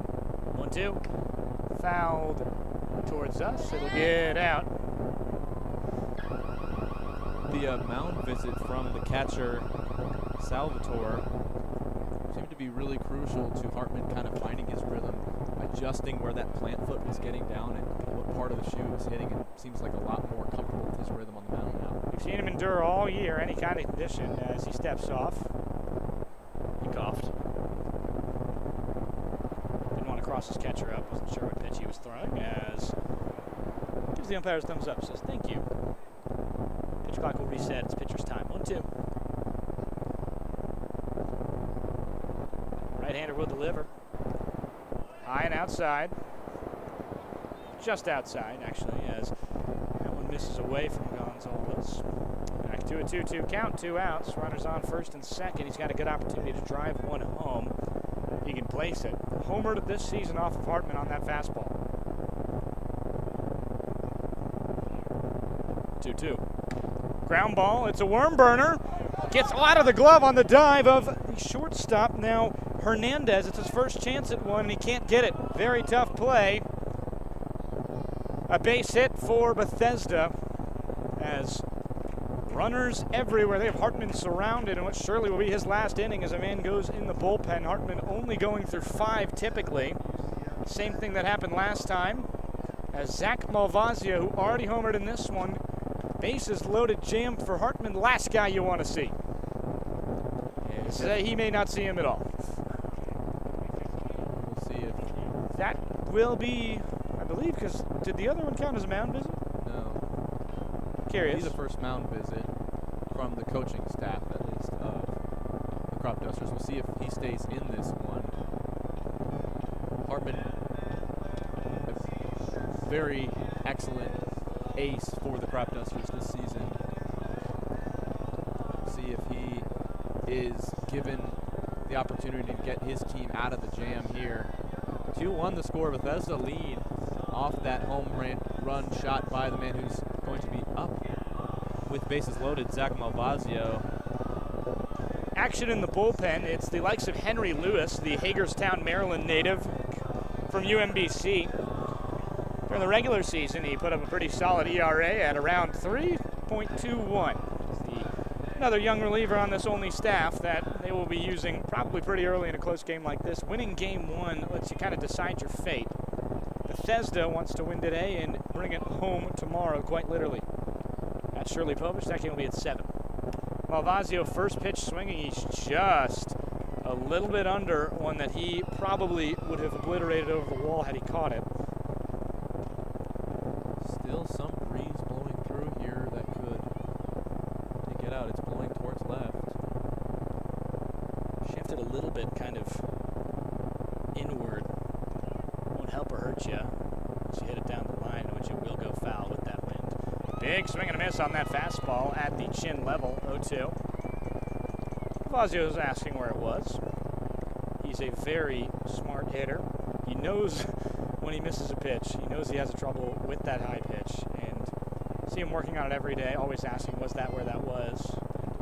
Was I supposed to go after them? 0-2, you don't want to miss high against him. Ground ball off the boot of Hartman. He can't seem to find it. It goes right to first. Some good luck, some soccer, as it's a 1-3 kickball to first to get out of the jam. Big Train Strand 3, courtesy of Logan Hartman's World Cup soccer skills.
Giuseppe Salvatore would lead things off against Landry Winter. Boy, that is a sweet walk-up song, but he had a not-so-sweet moment earlier in this game. Absolute robbery in his last at-bat as Emilio Gonzalez got up on it. Stole one that was maybe, I have to say, 9-10 feet in the air. Gonzalez 6'3" with a pretty big wingspan. Gets up and grabbed it. Absolute snatch as 1-0. For the left-handed catcher as that one in there. Only batting lefty, of course. I don't necessarily think there's anything inherently wrong with a left-handed catcher. That is a, I think, older baseball stereotype. You probably won't hit a righty because, I mean, guys who are righty do not hit lefties. His ground ball right side. Gonzalez a good scoop, plays defense in front of it, and his shield is enough to get out number 1. Got out there. I think worth revisiting how the last inning ended. There's a hard hit ball by Malvasio that actually catches the back of the cleat of the pitcher Hartman. He does it on accident, to be clear. Yes. That was not intentional by him. No, Mashes him in the foot. The second time tonight. Hartman had no idea where the ball was. First baseman able to collect in time Melton and get the out before Malvasio comes across, and so the big train, after bases loaded, sent packing without another run scored. That is the second inning in which a runner has been left stranded. And they've gotten them on, they've gotten them home. As this one popped up on the infield. Can of corn for Brennan Wright. He will lead his maze, out number 2.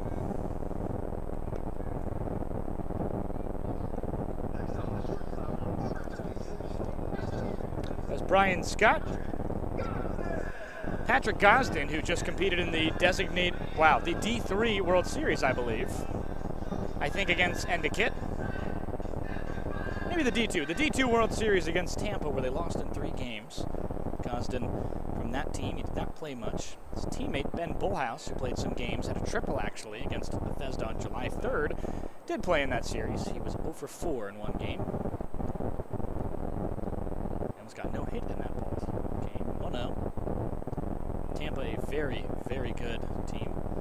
University of Tampa, the first ever D2 team to three-peat, which they completed this year, 24, 25, and 26. My father and alumni there. High fastball. And 3-0 quickly from Winters.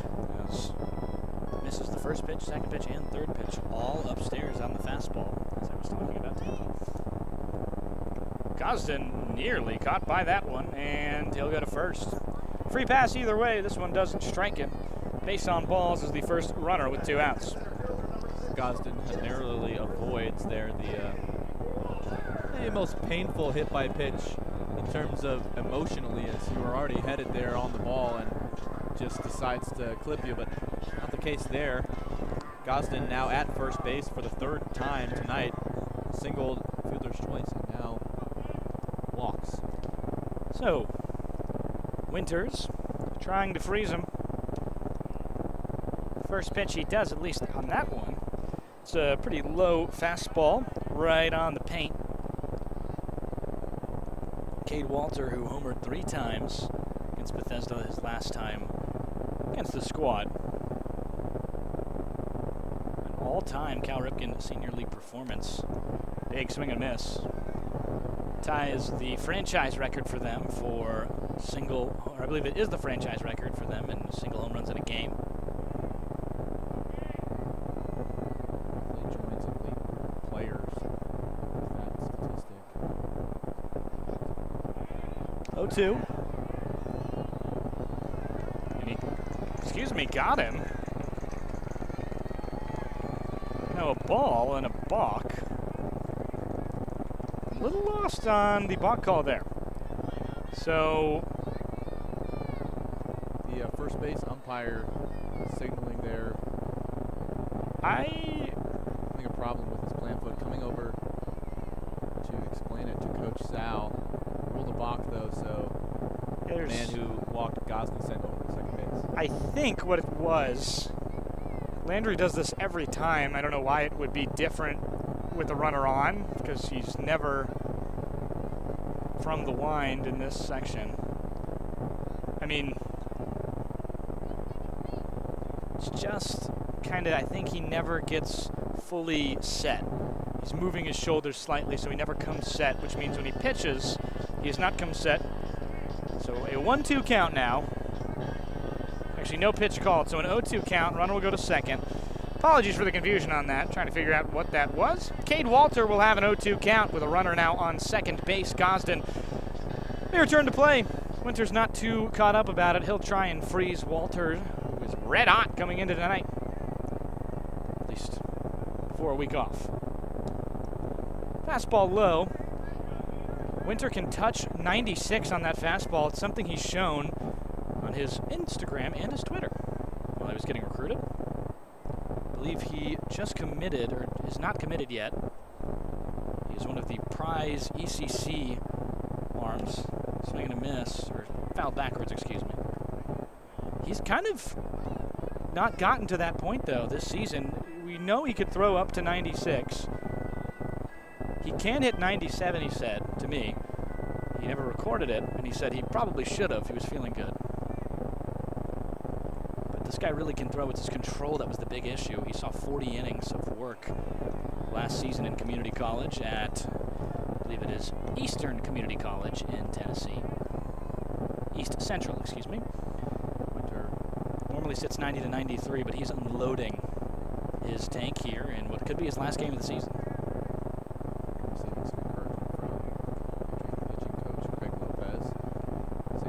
Right here.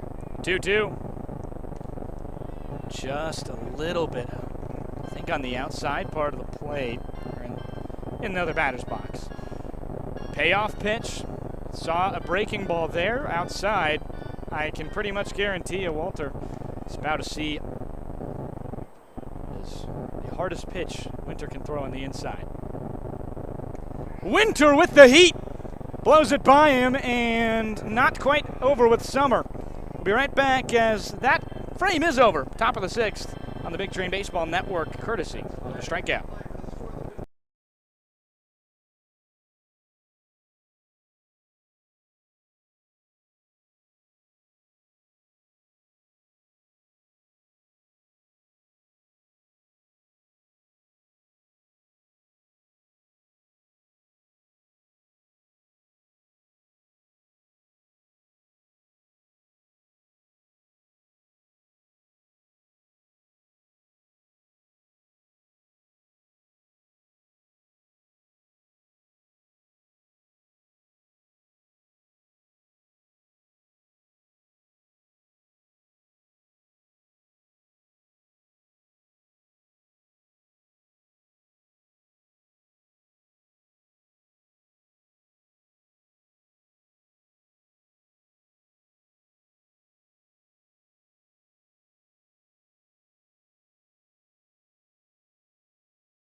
So it's Henry Lewis, one of the prize arms out of this pen from 17 to 19 in the number category at least.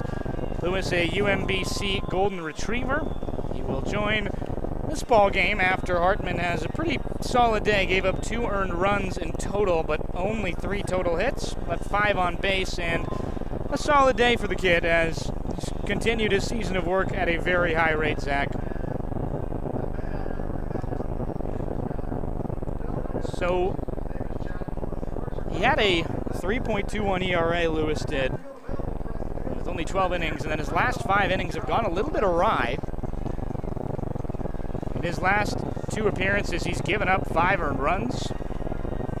Just 3 innings, excuse me. It'll be interesting to see how he can do here, as he's going to have a tough task to relieve a guy like Hartman. Absolutely, and Hartman was chosen to stay in at bases loaded with the home run leader, Zach Malvazio, in the game. Hartman does get the last out. A little reconstruction on the mound now, as Hartman was having a lot of issues with it.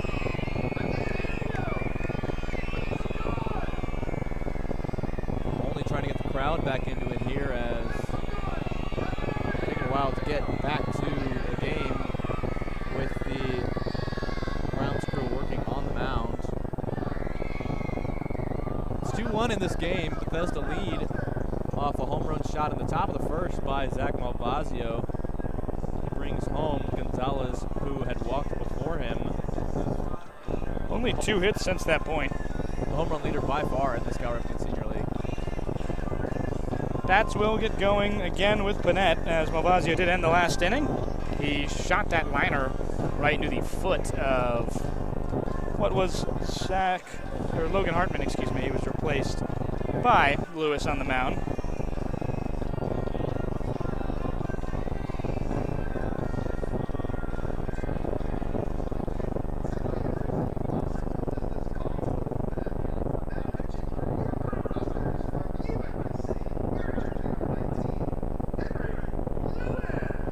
Lewis will come on with nobody gone just yet.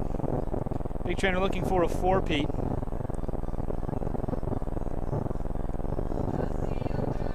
It's going to be interesting to see what they can do. It's been a pretty long ball game, as they are still trying to fix a issue with the mound. It had some kind of slip to it, and Hartman had gotten over the initial layer of dirt. Feet started digging into it really difficult to pitch. Foot was sliding when he had on the ground, and normally he has some level of controlled slide where he goes and he tries to sort of dig his feet in a little bit more and get a little bit farther into it before his foot comes down fully on that stretch. But having to put his foot down all the way, maybe some control issues that we saw, though he did get out of that inning in the 5th unscathed. Pretty good day for him in total.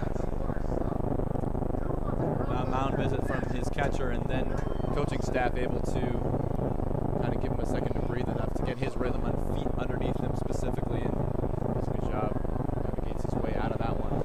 We look ready to play ball again here in Olney. Yeah, it took some time there, as we were watching a lot of dirt being raked, as they'll go through full warm-ups. It'll be pretty interested to see. So the Big Train, talk a little bit about it. Sal Colangelo looking for a win, 664 tonight. 665 would be a championship should it come in this week and not the games next season. Colangelo will be very interesting to see what he can do to try and manage his bullpen out a bit more. Winter's going through 2. That's the most he's gone through. It is the first time he's gotten through 2 innings scoreless. He also just hit 95 for Bethesda's pitching side. I mean, 95 is almost one of the fastest pitches in league history. He knows he can hit 96, so it'll be interesting to see. Still between innings right now as Henry Lewis is warming up after the initial warm-up, followed by the mound being fixed somewhat. It is now probably the texture and it's about the consistency of clay instead of just mud now. Foot not sliding anymore, as Lewis happy with it. We'll go through one more pitch here as Train trying to help Colangelo through at least another streak he's kept going now. Only one season in Colangelo's now 20th year this year. First season was 2006. He has had, that season was the only one he did not make the championship, and he's been first or the runner-up almost every season, excuse me, and he will at least have that streak going into this year. The last time he lost a chip was 22. He's looking to play with house money if you want to use the euphemism of chips. This would be the jackpot. Never won more than 4. Big Train looking for league title number 9, I believe. Logan Panett will lead off things here in the 6th inning. The pleasantries are over finally as Lewis got his warm-ups in. Right-hander again as first pitch is a bit low to Panett. Panett a very good season so far, very good playoffs, and an OPS sitting around 1,300 against Olney. 0 for 2 tonight. Trying to break through. 1-0. Pitch missed low.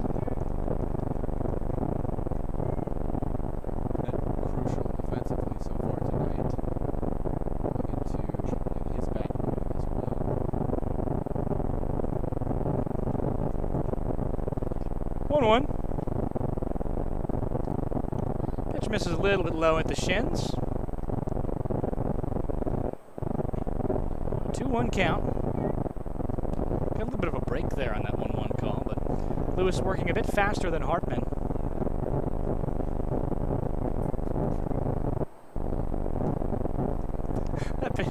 That pitch misses on the low portion, and a 3-1 count.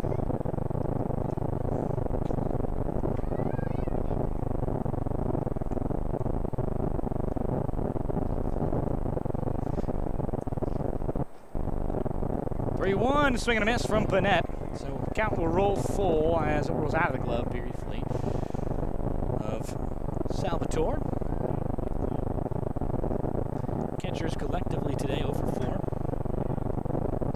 between both sides. 3-2 now. Delivered to the third baseman, Panett.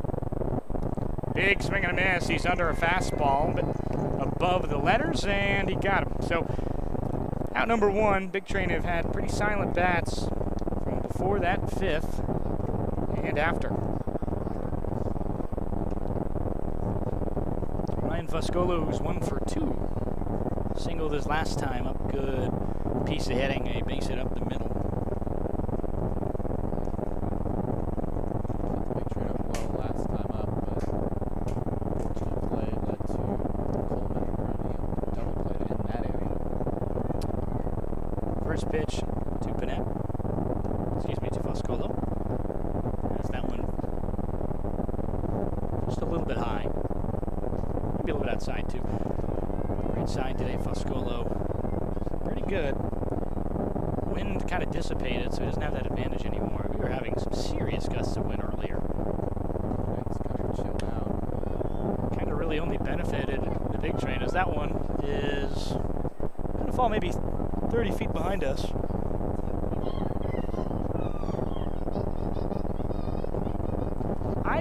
The sound guy tonight is just, there's sound effects that I'm hearing played that I mean are pretty much trying to, they really are distracting. They're doing a good job of it. I mean, I suppose that's a good job from the sound guy. It's only being played obviously when we're hitting.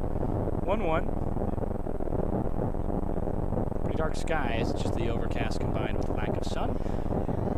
Did he go? He did. 1-2 count now as he half swings at that. It's a good pitch there by Lewis. We're actually seeing some more plant issues. A little bit of slippage. He's still able to deliver a strike there, but watch the mound and see how well it holds up after its reconstruction between these last innings. 1-2. Cropdusters have had very little offense tonight. Big Train little since the first. Did strand 3 on the base paths in the 5th inning as they singled twice. Excuse me, I correct myself on Hartman's total stat line. He actually gave up a total of 5 hits today, not 3. As well, that too. So check that. 1-2. Hartman's replacement, Lewis, trying to deal with Fuscolo, who just seems to be a thorn in the side of lineups tonight. 1-2. Ground ball left side. It will go foul past Buma. Buma, the new third baseman, after Sammy Behrman left with an injury earlier tonight, the Maryland third baseman. Offensive shifts have seemed to be working for the Cropdusters. There's nothing going since the 1-2, and this one is fouled backwards again. Now 5 straight foul ball, 5 straight strikes to Foscolo. This will be pitch number 6 of the at-bat. 1-2. Apologize for the noise. We're in the field tonight, basically. 1-2. Again as a tango. Big swing and a miss. Good breaking ball. Maybe change up, excuse me. Check that as Foscolo goes down swinging. He's had some issues with that change up on the inside part of the plate. Lewis able to get movement on that one. It proves to be a hard hit pitch for Scolo. Hard pitch to hit for Scolo. It's Lewis's second time versus the big train this season. Lewis out of UMBC is majoring in math with a career ambition of being an actuary, which is a type of mathematician. 1-0 as that one misses low. Pretty analytical with his pitch placement on the last 2. 2 strikeouts in a row. It is pretty high for his K rate, which is about 1 an inning. Righty delivers. A little bit low. Dug out by Salvatore behind the dish. As Kieran Coleman into a 2-0 count. An RBI double was his first RBI against Olney in July, the night before the 4th. There's fireworks here to celebrate the 4th, but unfortunately they were celebrating a 4-1 loss.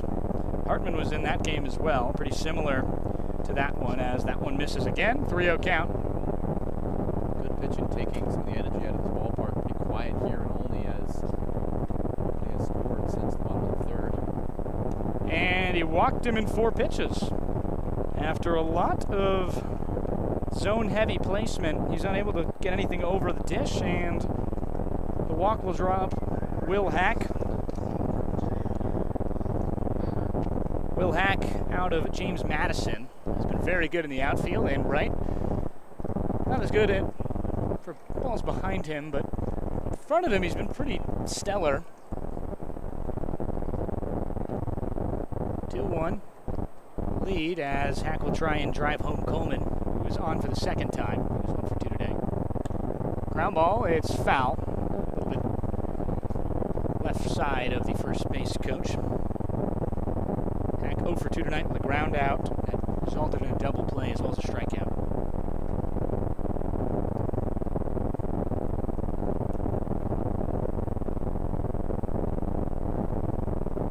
Henry Lewis. Stretch work for the reliever in his first inning. Down, and Coleman thought about going to second. Did nothing but scare Salvatore. He made a great block on that one. He has just been great behind the plate tonight, Zach. Yeah, he's proved to be a big presence there, good framing, and as well as good positioning. Kept that ball in front of him well in order to stop Coleman, who thought about it, but a little bit of a pump fake, and he's back at first. The 1-1. Golden Retriever trying to find a bone here against Hack.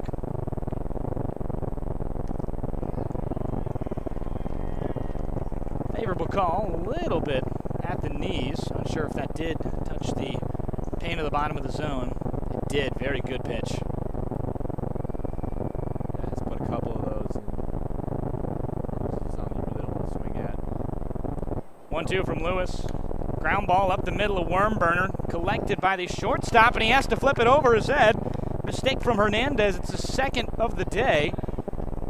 First one was not ruled an error. That one surely will be. A tough play regardless. And he flips it over the head of his second baseman, Gosden. Trying to get the flip quickly. It's hard to see. No, he doesn't have time to make the out himself, but he's very close to the second baseman there. So trying to just do a little flick of the hand, and it gets away from him over the second baseman's head. Able to collect that, and now 2 runners on for the big train. Will Hack. Reach on air. It's 2 on for Gagan. He was 0 for 2 tonight. Kagan in these playoffs, 667 OBP. 2 for 6 coming into tonight. OPS now at a 250 mark. Same with everything else. He's not gotten a walk this season. In the playoffs, excuse me. Kagan was a July 2nd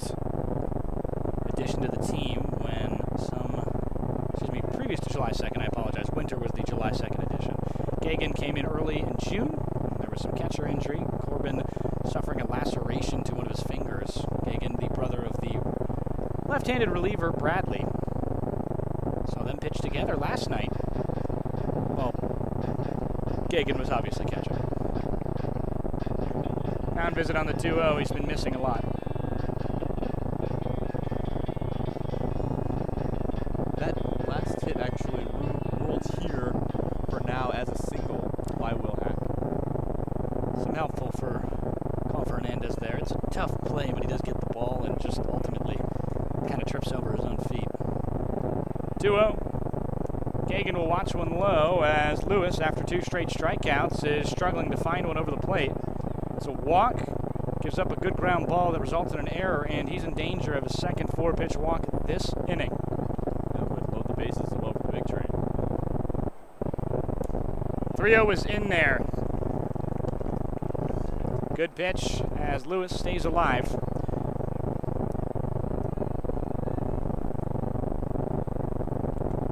Gagan with a runner on second and first. Walk and an error to do it. It's a good pitch again. That heavy fastball from Lewis. Got 2 swinging earlier. It's Gagan now against the wall. From 3-0 to a payoff pitch. Runners will be going. One of the more important pitches of this ball game as we run out of outs. Top of the 6th, 2 gone. Gagan's chance to make an impact. 3-2, he missed way high. At the chin level, Gagan hears nothing but music as he walks to first, and TJ Gramesty, who has a career 1.6 OPS against Olney, to come up in a very tight spot surrounding the likes of Lewis. Lewis in a jam here as he has to navigate the vein of Olney, TJ Gramesty this season. Gramesty also a scrappy hitter in the box, good OPS. Will make every pitcher work for the count, and even a walk will bring in another run scored for the big train. First pitch above the head of Gramesty. Lewis, you really cannot walk Gagan there to pave the way for the catcher Gramesty. It's tough to see for Lewis when you are now in this 1-0 count. You're giving a hitter's opportunity to a guy who has 1 for 2 tonight, crushed the ball this season against you. He homered for his first of the year last time he was here, as that one out and away. Gramesty going to be very selective. He absolutely will, and know that it's not the time to play hero ball. You need to increase the cushion any way you can, and if that's drawing a walk here to score, that's what it has to be. In this type of ball game, I feel like any run, he makes you a hero.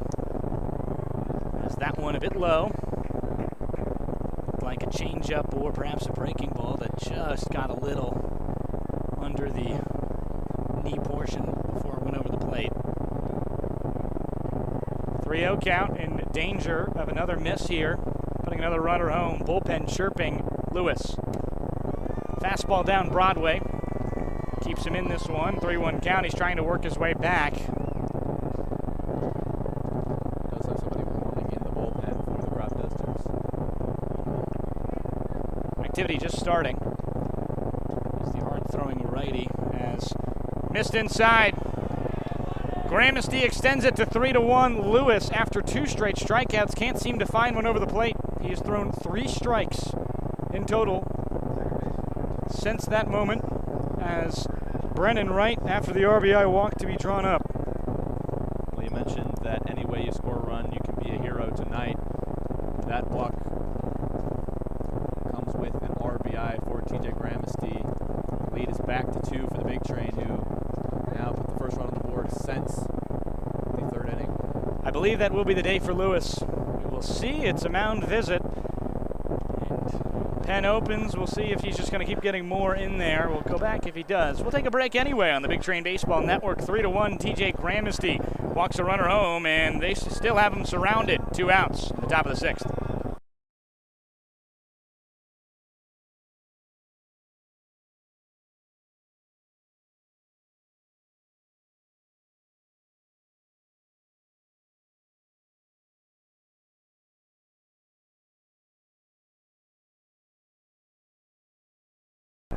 Looks like it's 54 up in the pen. That'll be the likes of a New Jersey number on their roster. They've switched it around this year, just due to the fact that sometimes you get the size wrong. Happened with a few of our players. Also, we may not see 54. We don't have binoculars today. As Wright hits this one in the air, left side, nearly collides with the foul, or the light pole.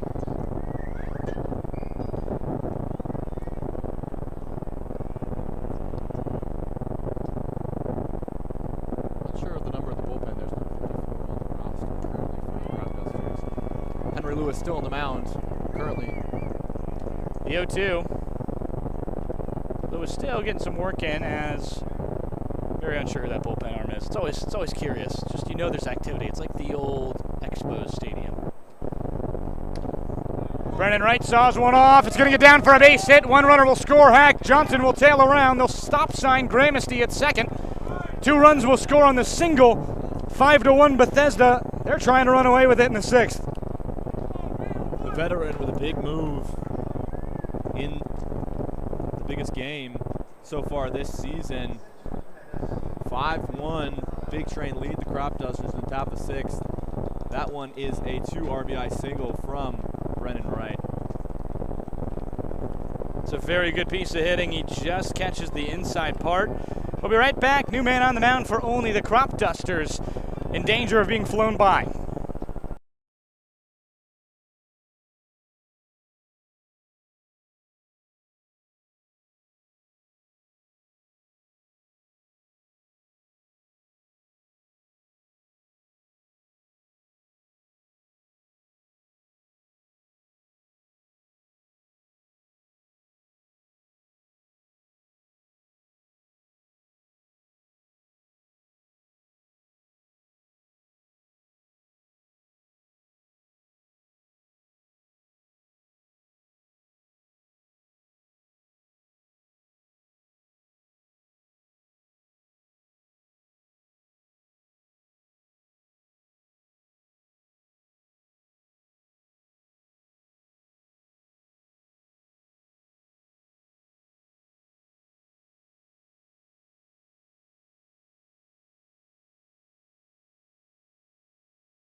So it's going to be Sean McCabe, the VMI Kedet commit, will come into this ball game. 3 innings pitched against Bethesda this season at 12 ERA.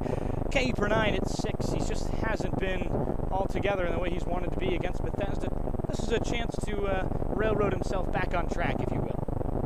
Absolutely. This is his 10th appearance with the Cropdusters. Has a win this season as well in his 15.2 innings pitched.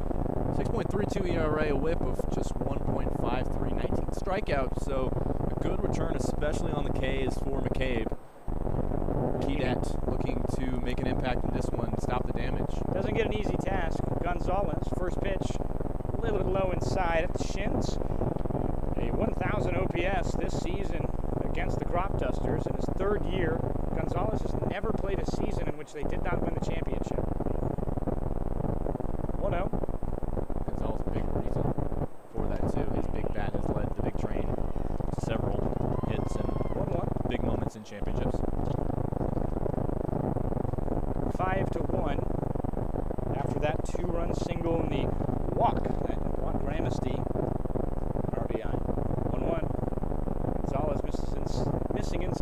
Gonzalez. McCabe needs to find the zone here. He has to let his fielders get work in. You don't really want to give Gonzalez a pitch to hit. They're a little bit slower than Hartman, and he was finally getting tuned to that fastball. Should be ready for anything over the zone against McCabe. Stretch with 2 on. Foul backwards. Gonzalez, good cut, but goes parallel. Pretty atypical Maryland weather in this game. Maybe the least humid game we've had maybe all season in this Coward Senior League. It's pretty cool here with the breeze still coming through and cloudy as well early in the night. 75 degrees. It doesn't feel like I'm going to sweat through my gloves today. It's a beautiful thing. Gonzalez, a swing and a miss. He goes down. Fastball just got him very far inside. We'll be right back. Big Train not without a reward in that 6th inning, 5-1. The lead after 3 come by. Gramercy walks 1. Brennan Wright singles 2 home. We'll be right back. Bottom 6, Cropdusters need to find a run if they want to hang with Bethesda.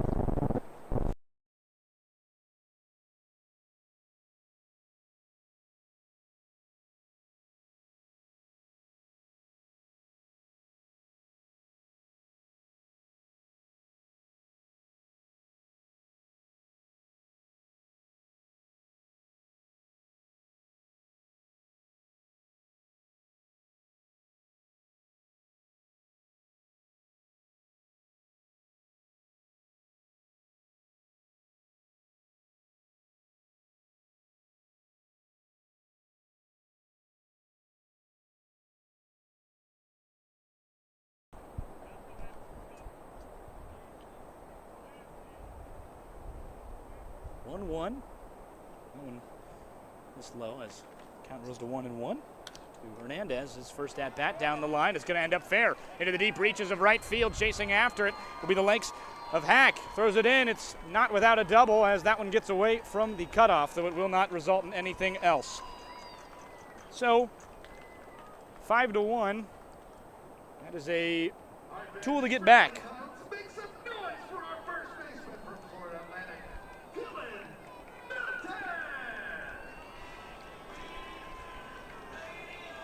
Dylan Melton, he'll have his way to the plate.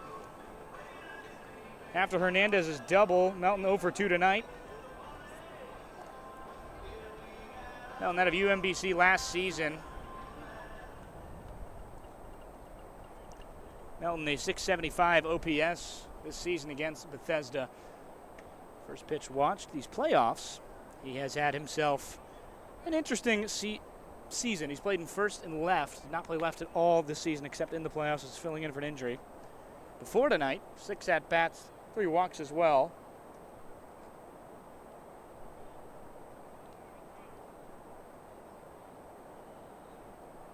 One 0, and that one's in there for a strike. Runner on second base.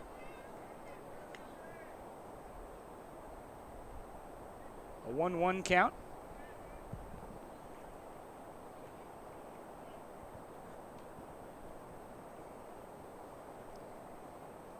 Winter still trying to freeze him out here. Big swing and a miss. That fastball has been lively tonight, hitting 95 at a point. They cannot keep up with it. Now the 1-2. Winter, a pretty rough season coming into tonight, but only 2 appearances, and he's making the most out of his third. Never been through more than 2 innings in either of those. In his 3rd inning of work, he starts it leading off with a double. It's his 5th extra base hit given up in the last 2 games. Bit low, and the count now 2-2. Winter went to East Central Community College in Tennessee. Hit the transfer portal. I would too if I threw 96. Winter can. Out of the pen, but he pitches more like a starter. Notice he has to go through 3 innings, hopefully 4 tonight, is their hope. Outside again, and he's loaded the count full. Gagan unable to frame that one back in. Big moment here as the Cropdusters look to respond to a big last inning from the Big Train. Count's full. Melton trying to break this lead down. He can't decompose it just yet, but he does get a walk. It misses high and inside. It's a fairly good fastball that Winter has, but it's been the control that is so difficult. Winter joined this team on July 3rd. He's pitched for the first time on the 5th. Out of Europa, Mississippi, a 6'3", 200-pound righty who saw a lot of starts. Interesting to see what he could do if he was in a full one-inning bullpen role with how hard he can throw. Winter. It's a bunt attempt down the line. Pretty well done by the likes of Booma, and they will get the out, but the sacrifice works as intended. He'll get some high fives in the dugout as he moves runners over to second and third.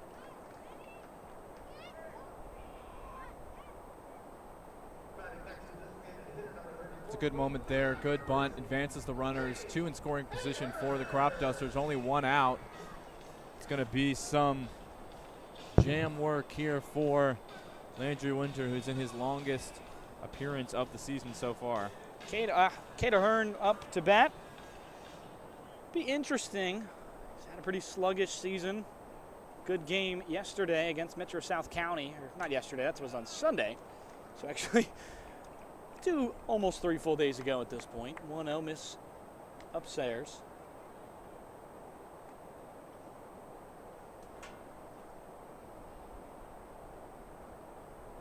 One and 0. Just at the knees, called strike 1. Cater Hearn not too happy about that. The Lehigh University product.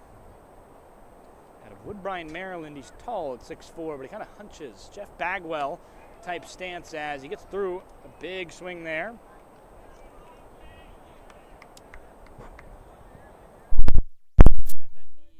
Inside portion, and he did a good job to work with it. 1-2. Sky liner into the right. It will get down in the softball field.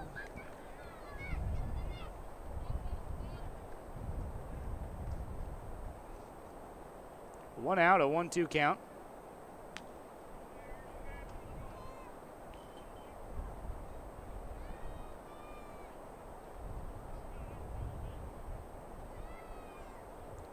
Winters, 1-2. Bit low, and he has to dig it out.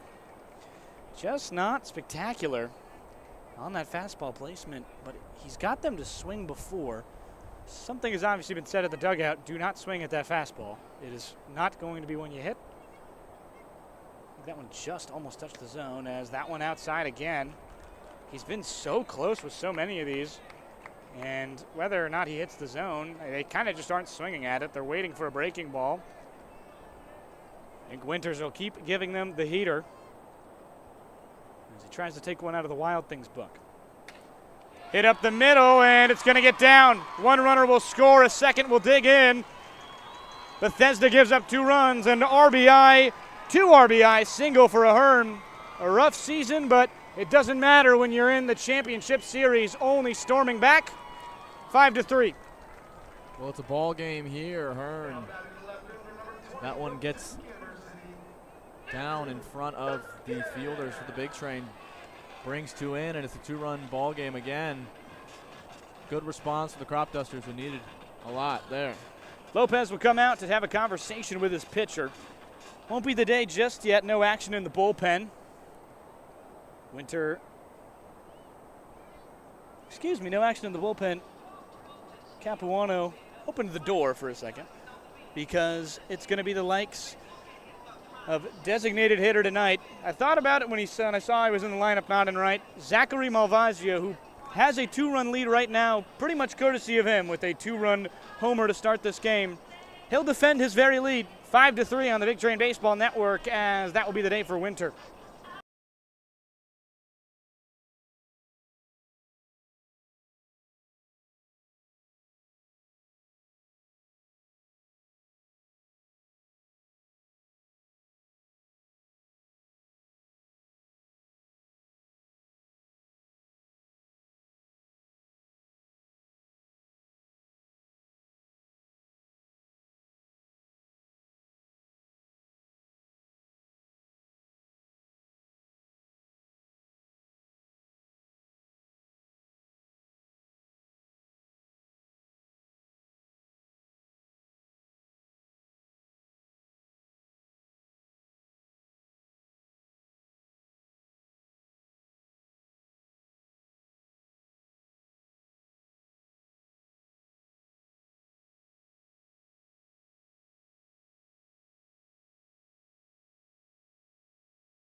So Zach Malvazio will come on, the big right-hander who, designated hit, tonight.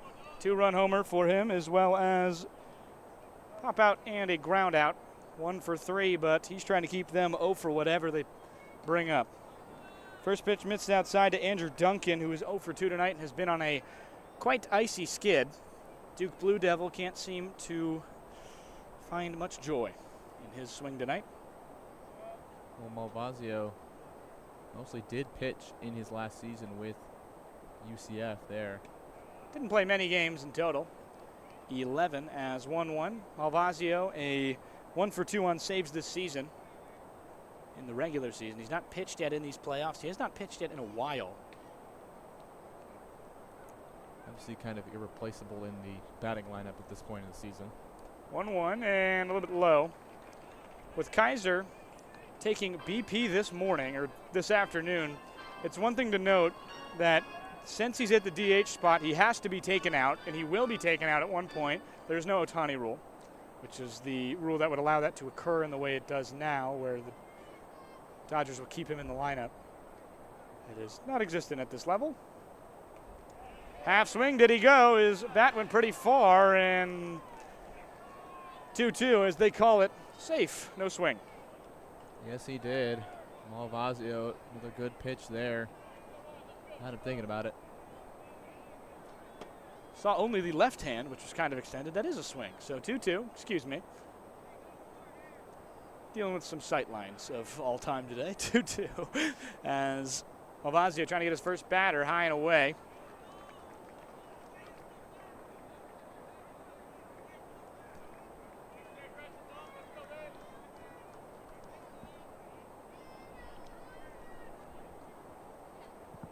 Duncan, right-handed Duke Blue Devil, just trying to drive a runner home, trying to do anything. Keep the line moving as he pummels a 3-2. It'll end up very far foul, very far over the fence. Got a lot out of that one. Not able to keep it fair. Malvazio looking to affect the ball game from both sides, both on the mound and already open scoring here. The word pummels was right, and the reason he's a Duke Blue Devil, he just hit that ball 108 miles an hour. Faster than a lot of trains. 3-2. Swing and a miss. Big train. Their pitches are faster. Blows it by him, and first K of the day for Malvazio, and a crucial one at that with runners on just first.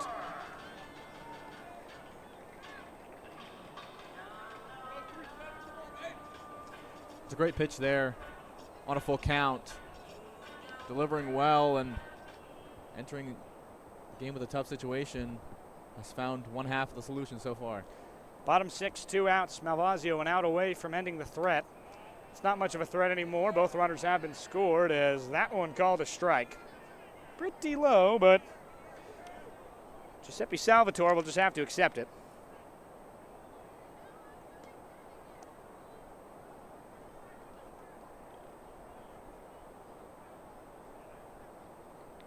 Apologize for the brief disconnection there. We're back. Happened like 20 minutes ago, but figured I'd apologize for it. 0-2, that one just in there. Really good pitch, and makes it 0-2, excuse me. Now the right-hander. Knight trying to sheath him, and he gets a sword. Swing and a miss. 0-2, Malvazio comes in and blows it by 2 hitters. 2 runs scored. Malvazio keeps the door open. He'll likely stay in this game till he hits again, but who knows? Anything going on, anything possible as we head to the top of the 7th.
Welcome back to Bethesda.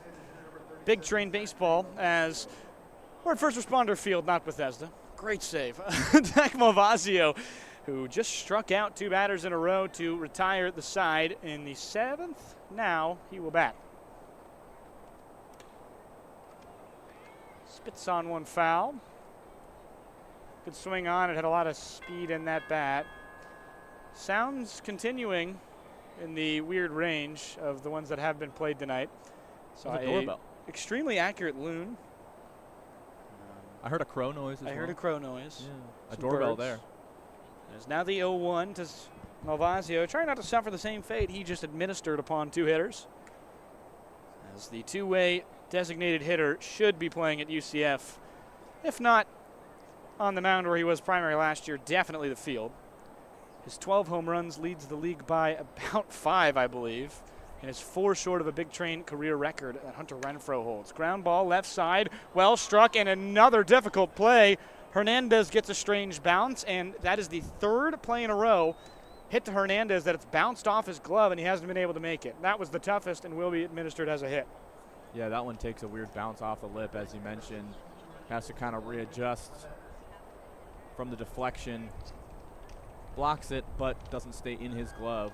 Malvazio now at first base after he navigated the jam well and kept no more runs for the Cropdusters after his mound. Logan Panett, who had a fastball blown by him his last time up, will face McCabe, the man who finished that inning. McCabe, a VMI Kedet commit. Malvazio on the corners of a cycle watch. Home run, single. Had a triple last night. Nope, Monday, excuse me. Righty delivers on the 0-1. Finds the zone again. Panett made a remark at the beginning of the season that was pretty interesting, that he tends to just find himself into 0-2 counts pretty randomly. And whenever he looks at a pitch, it's almost always a strike, which he notes is probably something weird for him. He's seen a lot of 0-2 baseball, but he's done very well in those situations. Over 1,000 OPS in the regular season, over 1,000 OPS in the playoffs, and over 1,000 OPS against Olney. 1.6 to be exact. A very good season against these Cropdusters. Did not miss a game, except July 3rd. 0-2. Big swing and a miss. He was way ahead of a breaking ball. He swing has a lot of great mechanics, but that's going to be out number 1. No opportunity there for Malvazio to get any further from first, as a strikeout by Panett will bring up Ryan Fuscolo, who struck out last time up but does have a single on the night. 1 for 3 in total. McCabe's respite from power hitters is over, as he has Fuscolo, who homered yesterday. Nope, Monday, excuse me. I keep thinking it's Tuesday. That game was rained out. Big We have a storm. rain out. I like, it doesn't exist to me. Like, that day didn't happen. Everything just getting pushed back a day. We'll be at home no matter the result tomorrow for a game at Shirley Povich. Big Train can hold on. It could be for the title. Pitch missed low. So Olney was 4-3 in the regular season against Bethesda. The one game that was not played or finished between the two of them was a suspended game where the Big Train led 6-5.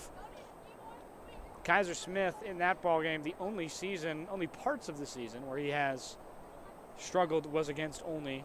That game in June and another in July at the end of it for the final game of the season, as the 0-2's fouled off. Fuscolo has seen a lot of strikes tonight, and that is a boat horn.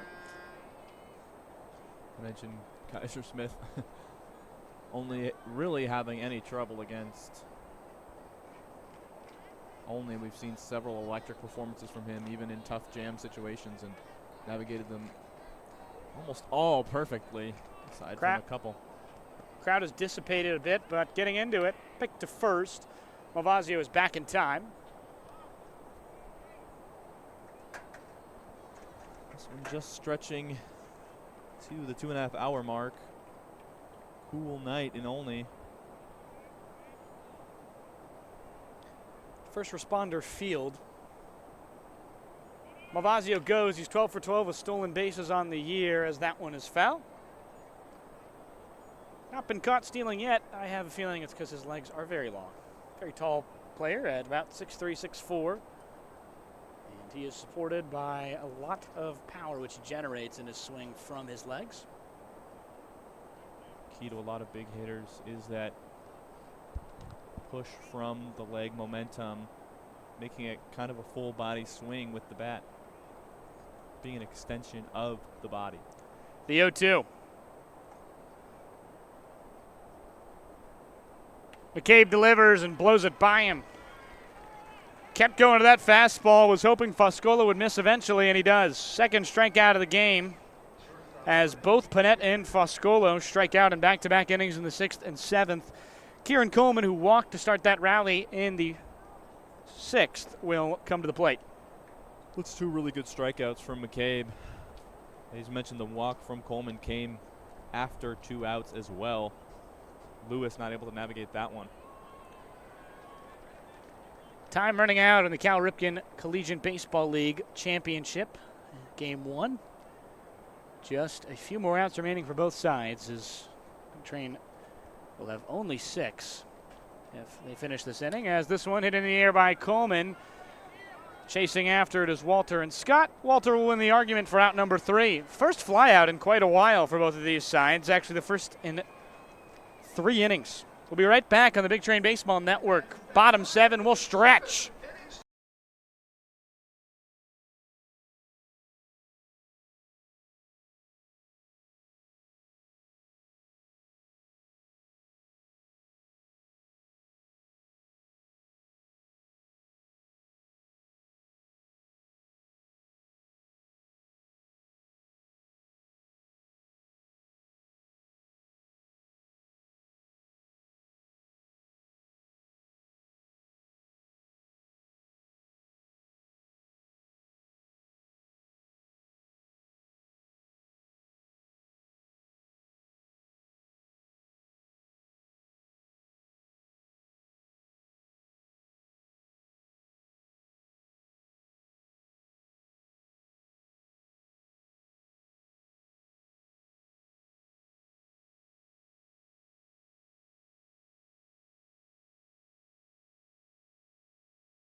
Brian Scott will lead off the bottom of the 7th.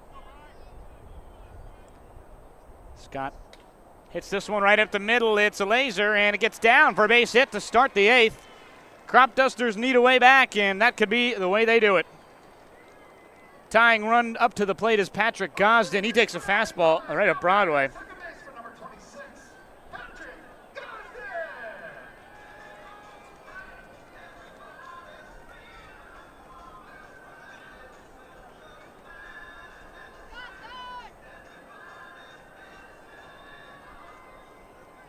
Patrick Gosden, runner on first, crowd getting into it, finding some momentum here as Bethesda tries to shut them down. They're up 5-3, tying base runner is Gosden. Should he reach?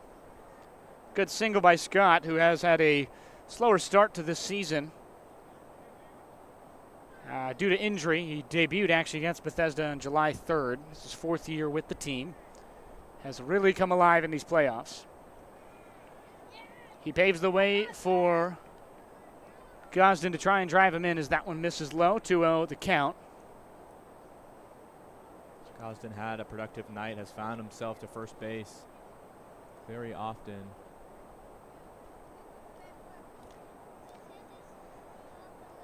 2-0. That one's in there for a strike. Fastball kind of goes right around Broadway.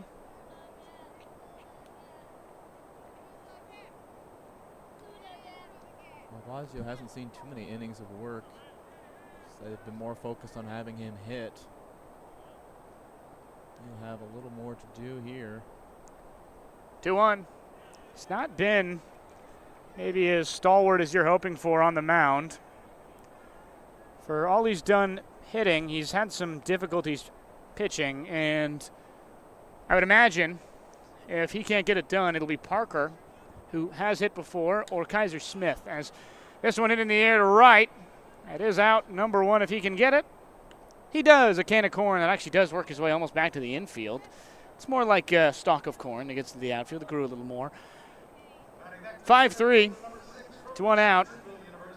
Gosden will pave way for Walter, who no bigger spot for no bigger hitter. Well, Big Train fans might feel a little worried as they remember what happened. Walter was up to the plate with The Cropdusters down here in the last game of the regular season. Malvazio recognizing the moment. Cade Walter wanting to repeat what he did before. Runner goes, they pick him off, and he is caught by a mile. An extremely aware play from Malvazio. He gets a runner, 2 outs. Brian Scott, he did not jump at the right time, and he is caught by a mile. Malvazio didn't see it early.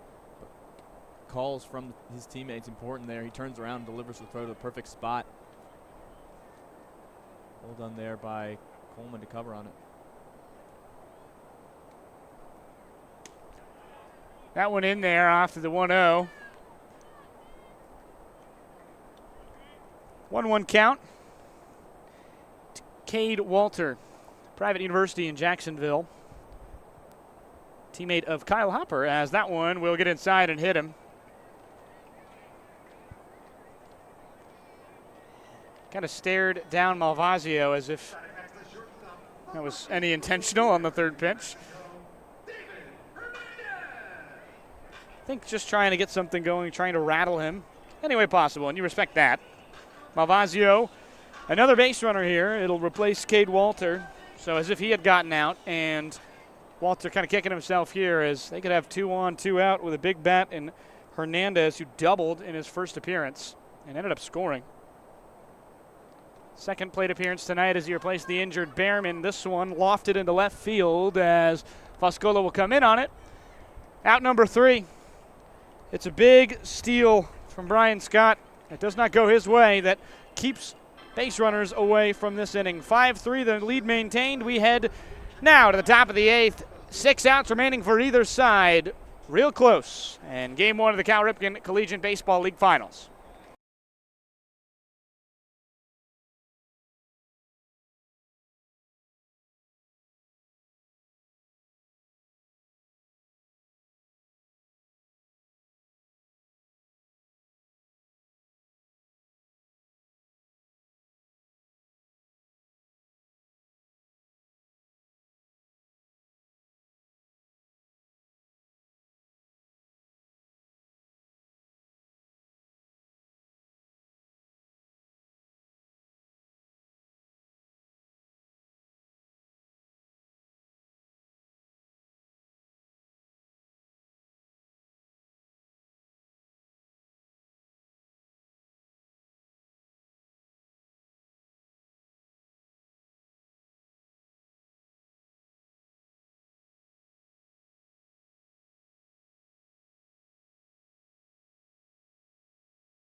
So a fan just won a 65-inch TV in the crowd.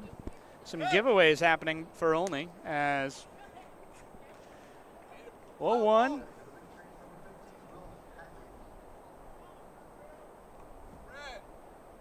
Will Hack watches one go by him.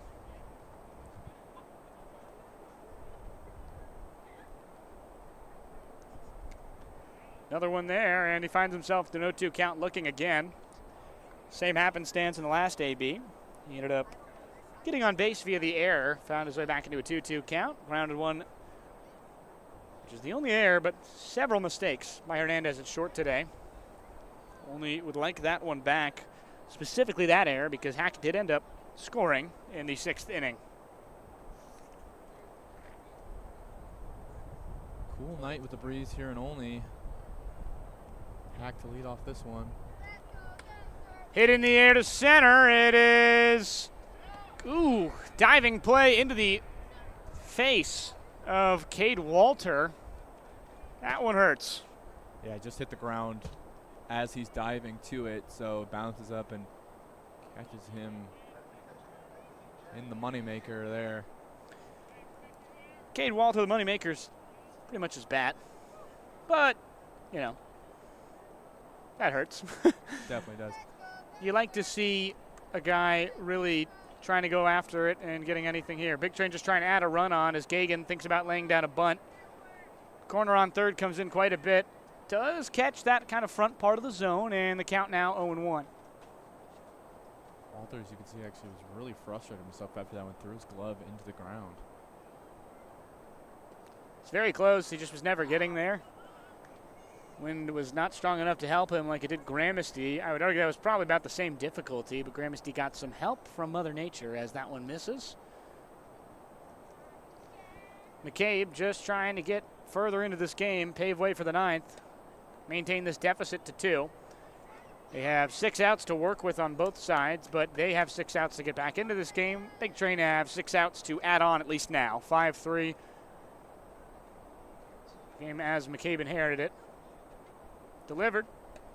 And he pulls back the bunt again, and it is a foul ball. 2-2. He catches it as he... I don't know how he would have hit that with his bat. Gagan is not convinced that that touched his bat. I'm not either. I think it just got out of the glove of Salvatore, and he gets a good call there for Olney. 2-2. Big credit's due. Umpire crew tonight has been fantastic.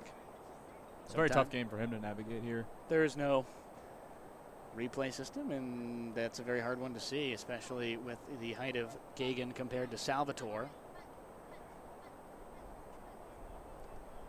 That one, last one, did foul off Gagan's back 2-2. for sure. And it missed. So full count, and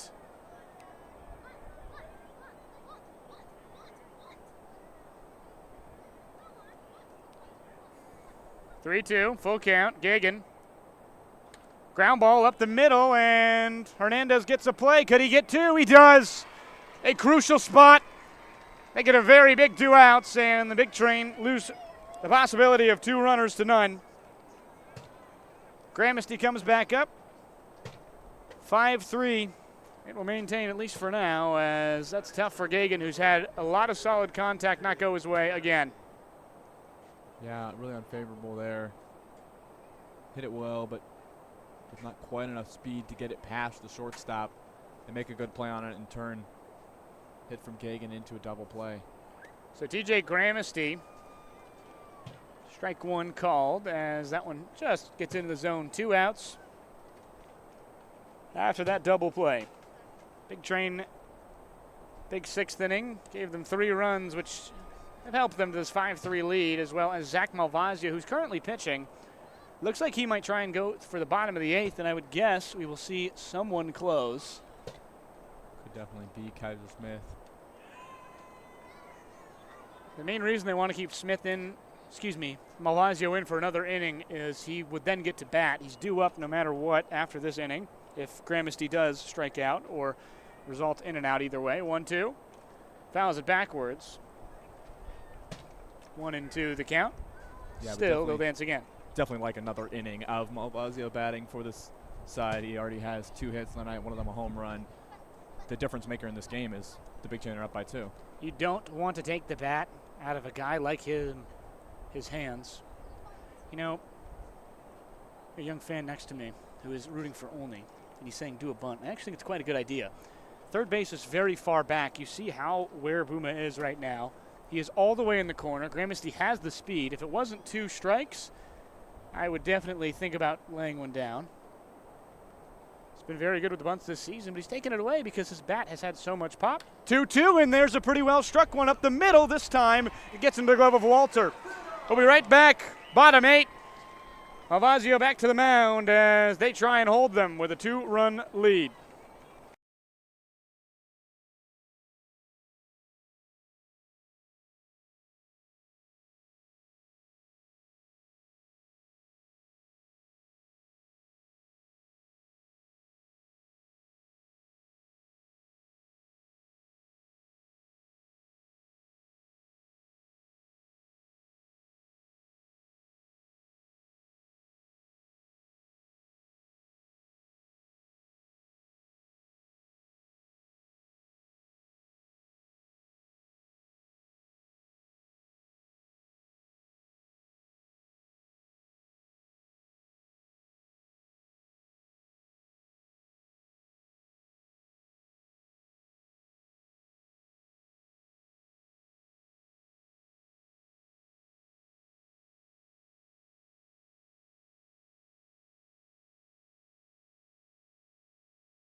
Dylan Melton will face Zach Malvasio. One of the big moments of this game, bottom 8. Bethesda needs to hold on to a 2-run lead. The Cropdusters desperately need some offense. Dylan Melton, a very hot bat in this season. He's cooled down a bit tonight, but he did walk last time up. Bottom of the 8th, excuse me. I'm Carson Cass with Zach Lewis. Game 1 of the finals. We're down to our last 3 outs for Bethesda when they'll come back in the top of the 9th. But for now, Zach Malvasio, who is due up in that top 9, will try and get through this inning. The designated hitter-pitcher already homered, and they need to try and get him through this inning because they want him to hit again in the 9th. Pitch missed low. 2-0 count quickly to Melton. Well, this bottom of the 8th, about the same moment Cade Walters delivered his 3rd home run of the night last time Cropdusters and Big Train faced. Malvasio, during that 6th inning, with some big bat power from Olney, was playing as the stopper. His last 2 plate appearances he faced, as he came in pretty quickly and pretty quickly struck 2 guys out. As the 2-1 is called a strike. Fans don't like it. The Olney crowd has been very, very boisterous and against the umps tonight. Whenever a call they don't like goes the wrong way. Some of these are like fastballs down the middle from time to time, as well as that one misses outside. They just don't really care. They just want to be mad at the umpires, which is a fair thing to want to do at a baseball game. Part of being a fan, I guess. 3-2. Malvasio walked him. That one a definitive ball, about chin level. Melton aboard to start. It is the tying run now, Ryan Buma, who, a big bat. He's moved to 3rd after an injury sustained by Sammy Behrman. Behrman, 2 singles, and it was unfortunate, but Hernandez did come in with a double that he ended up scoring on. They didn't want to lose him, and they ended up having a good bat anyway. Seen Hernandez last 3 games for Olney as that first pitch misses to the likes of Booma after Melton walks. Booma not recording a hit in either of the matches against Metro South County. Homered earlier in this season against Bethesda. 794 OPS against this Big Train squad as they try and keep it on the tracks tonight. 5-3. Malvasio in his 3rd inning of work in terms of actual scoreboard innings, but only through 1.1 right now. Foul backwards and quickly into a 1-1 count. It's been a pretty complete baseball game as far as the playing goes. Some of the most normal and well-played baseball that we've seen this season. Chill baseball, if you will. Every part of what you're hoping in a game. Big homer in the first. Pitcher's duel from that point on where no earned runs were scored until that pretty loud 6th inning from both ball clubs. It was 3 for Bethesda, 2 for Olney. They also had an unearned run, so they are 5-3. 2-1, that one missed. Here comes another and misses again. Warming up in the pen is Kaiser Smith, who, if he comes in this game, he has to hit in the top of the 9th. He has not hit since high school. Kaiser Smith, really prolific from the mound. Big would love to have Malvasio in that hitting spot instead of him. 3-1, can of corn, but it's going to be a tough one. Brendan Wright, you need a play like that. Smooth Gets as the first silk out. on the slide there from Brendan Wright. Gets into foul ball territory. Great job, gets underneath it, delivers the out, and gives some more hope for Malvasio, who walks his first guy. Now it's an out. Double play ends this inning. So Cade Hearn comes up. He drove in the likes of Dylan Melton, who's on first right now.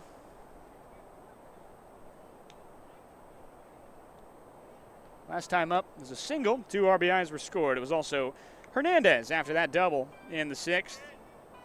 Overall tonight he's 1 for 3. He's had a very silent night, but as we know, it's the playoffs.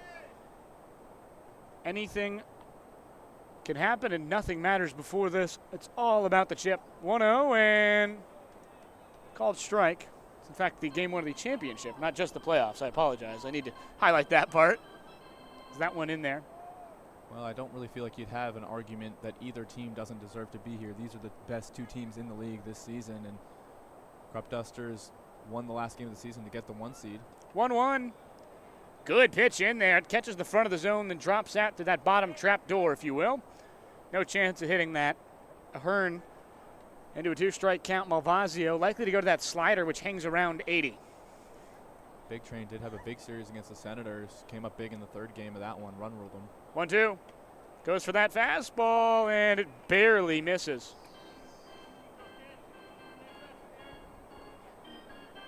Bit outside. 2-2. Crucial at bat. He is the tying run. Malvasio steps off as Kagan will take a brief moment to speak to his pitcher. Probably tell him what pitch he's going to throw and get him to calm down. Malvasio really gets into these. He's a very calm, very patient guy. But he's super high intensity, kind of like James Wood. You know James Wood plays with a lot of intensity. And I say that because James Wood's from Olney. He is. Did not play from the Cropdusters. Who would have guessed?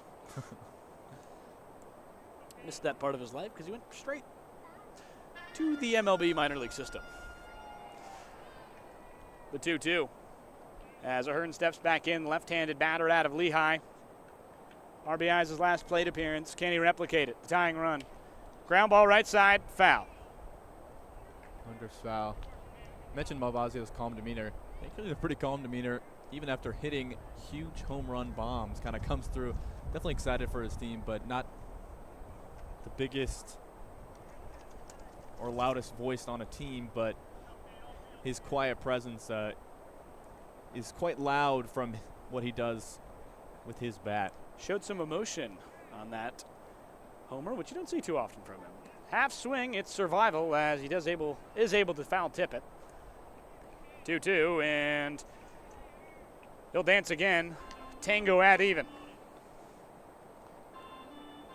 strike away from putting Ahern away and getting to Duncan. The man on deck hit a ball 108 foul, then proceeded to miss the next one from Malvasio by about a mile. 2-2. Pitch missed high, gets out of the glove of Gagan, slide into second as the runner went. Melton is on second, where Ahern drove him in last time with that single. Sensing a good opportunity there. Melton. Ball gets out of Gagan's glove, so it's an easy steal from him. No contest there. He's now in scoring position. Full count. Malvasio on a crucial full pitch. Hit in the air to center. Moving in on it. It's Gramesty. He's not going to tag. Big second out there as Kaiser Smith waits in the wings. I would guess if another base runner comes on or another run comes home, Smith will be called upon in the pen. Yeah, you have to get this balance right here. Obviously, you want Malvasio from the batting side of things to be able to see the top of the ninth. But if you don't want to give up a single run here, you have to keep your cushion first before you think about adding more in the top of the ninth. I apologize. Some groovy music in the stadium as Duncan comes up, and it got me. Our writer Sean McAvoy getting pretty far into it. He getting groovy on our right. Big help this season for Duncan has been the power as he smashes that one down the line. Would not have gotten out, maybe. 105 after the other foul ball, 108. It's going right over us, which means if he hits it a little bit lower, I probably won't be with you. Carson, I think that's the first time you've actually made me break laughing on the broadcast this season, and that was hilarious. 0-1. You were a bit closer to me. I'm behind that foul pole. I've got two people in my way. 0-1. Hit, sawed off. It's going to get down for a base hit. Runner 4 will score, and they're within one. Tying run is aboard. Olney has stormed back, barnstorming, if you will, as the tying runner stands with the likes of another Salvatore at bat in the wings. He's been robbed before. Can he find a way through? Hooting and hollering from the stands as that one hit in the perfect blute territory. The stolen base proves important there for Elton as he's able to get all the way around, score. Malvasio not able to find the solution just yet to keep the big train ahead. It's You Don't Love Me by Don Penn. Some reggae to walk up to for Salvatore. That will be the end of the day for Zach Malvasio, it looks like. Smith waiting in the pen. He gave up 5 runs the last time he saw this Cropdusters team. It's a really important at-bat. Absolutely. I mean, if you're Malvasio here, he's probably going to stay in this game because just Lopez. What is the mentality with the tying run aboard? You know you've given up some hard contact, but you know you've struck out Salvatore in the last at-bat you saw him. I think blank mind here. You see one batter's box. You have to throw it in the zone, and you have to force the issue against this batter, and he's going to do exactly that here. Make sure his control is good, but other than that, just needs to step up and play his game. So, the runner on first, 2 outs, tying runner on the ball game. Duncan going to make some work. First pitch, swing and a miss. Gagan sails that into the outfield. It's in the center, but Duncan wasn't looking at all. I mean, in fairness, it was above him when he had gotten up.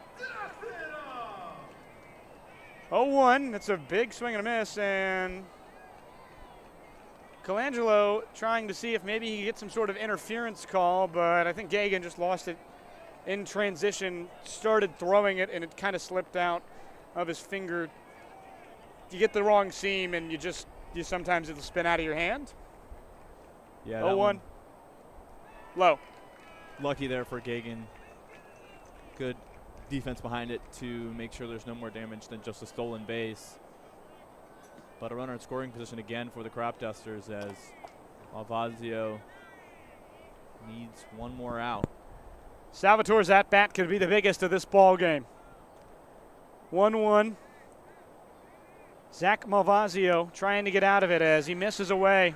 Crowd getting some groove, knowing their club has some rhythm. Cropdusters watching all day as the big train wheeled and dealed. Scraped their way back in these last 3 innings, 3 runs across them. Hit in the air, popped up. Will it make it out of play? Gagan can't get a beat on it. Didn't see it as it will land just a few feet foul. Aware to that one. Doesn't get the out, but it's a second strike. 2-2. Pitch away now from preserving the lead to the top of the 9th inning. You got to imagine Malvasio's heart rate is probably in the millions right now. Just has to breathe and keep that down, keep his rhythm, play his game.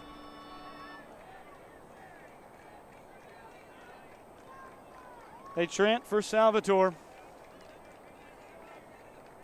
2-2. Stretch. High. Fastball. Payoff.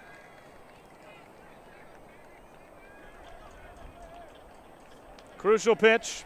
3-2. They have their closer warming up in the pen. He's got a 2.5 ERA, a sub-1 in everything prior to his last time against Olney, where it all blew up in front of him. 3-2. Fouled backwards, and he stays alive. Chops at that one. Go back to a full count. 2 outs here. Big Train lead by 1, 5-4 in Olney. Right-hander Malvasio with some stadium pulse into this crowd. He's played at bigger fields, bigger stadiums at UCF, but he's not seen opportunities like this for the Knights. 3-2. Fouled backwards again as he can't hang with that fastball when it's in the zone. Good attacking of the zone by Malvasio here. You know, I'd imagine with those 2 fastballs getting fouled back, both of those guys know Salvatore is right on it. Next pitch he throws, I don't think it'll be a heater, but you know, you always wonder. That breaking ball, it's been lethal tonight. 3-2. Swing and a miss! Blows a fastball by him, and the tying runner is left stranded at second. We'll head to the top of the 9th. Big Train will try and add on a run given for Olney, but they hang on to that lead. We'll be right back.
Five to 4. The Big Train get a chance to add on to that 1-run lead in the top of the 9th in Game 1 of the Cal Ripken Collegiate Baseball Championship.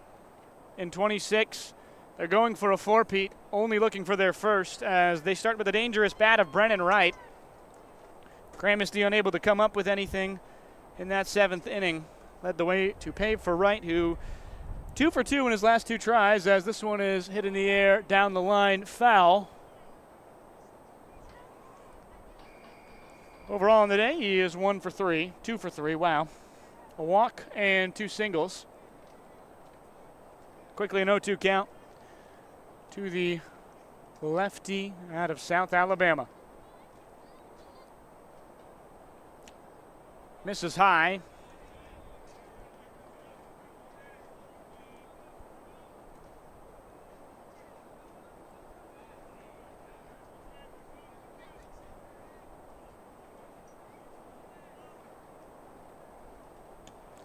Pitch misses high again, and a 2-2 count.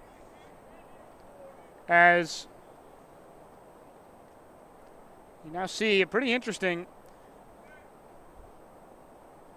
juxtaposition in those 2 pitches as he turns on one down the line in the air to right. Difficult play. Ranging back, Scott makes great choreography on that one. Does a full karaoke spin and ends up with it. Yeah, it does. Those days of doing the Cotton Eye Joe over and over here, crucial in his good footwork there in right. Sigh of relief you can hear in the stadium as that one falls into his glove and not over the fence. McCabe is really giving one there. That is a fantastic play from Wright.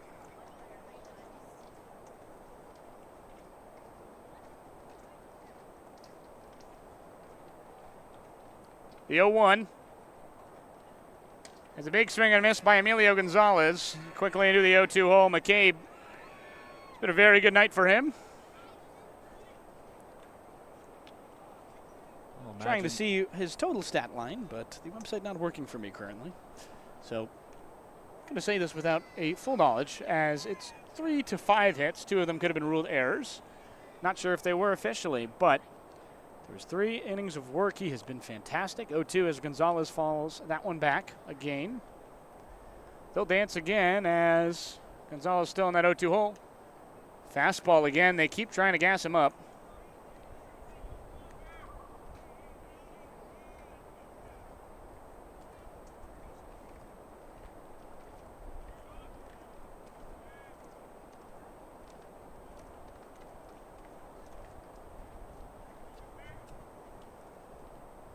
Oh, 2, half swing, did he go? Yes, he did, wow. That is...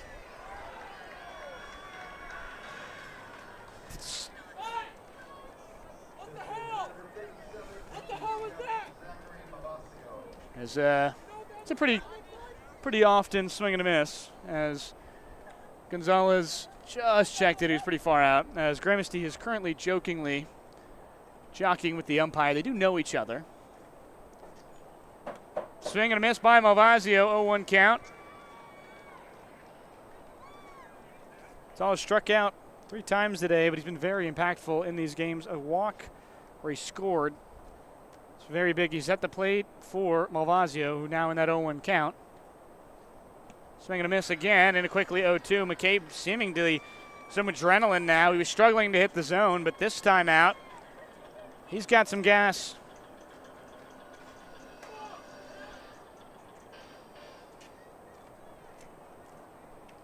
Well, setting up for a dramatic bottom of the 9th.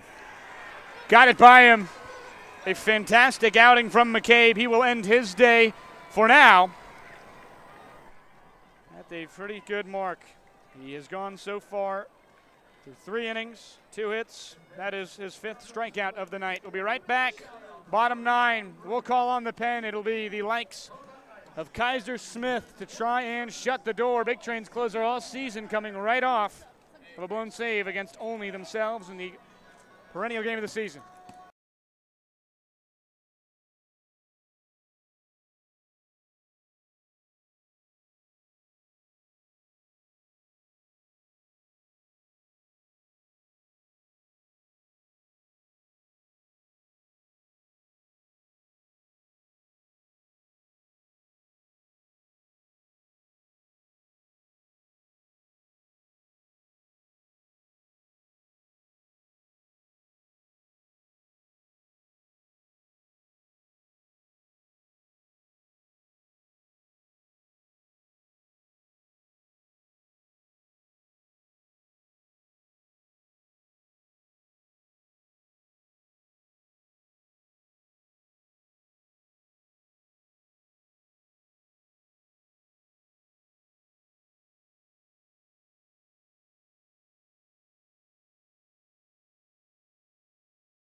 Welcome back.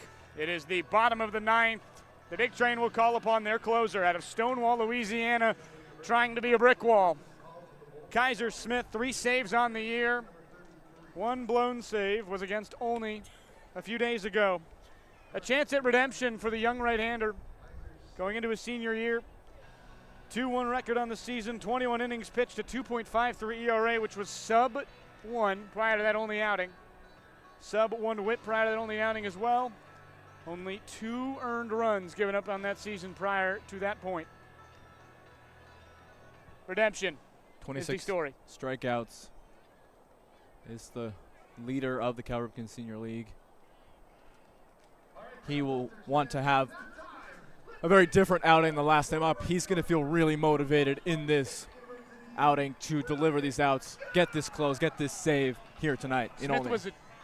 Smith was ejected last time he came into this ballgame. He was not happy for a few reasons. Didn't think the calls were going his way, and also had given up a few runs. And he's very animated. He's the nicest guy you will ever speak to, but he cares a lot about this Big Train team. Trying to get the expressway home. Try and win this one. Bring it home tomorrow at Shirley Povich, but they've got to get through. The Stonewall, Louisiana native. First pitch, low, to the likes of Brian Scott. Kaiser Smith will need to keep his cool here.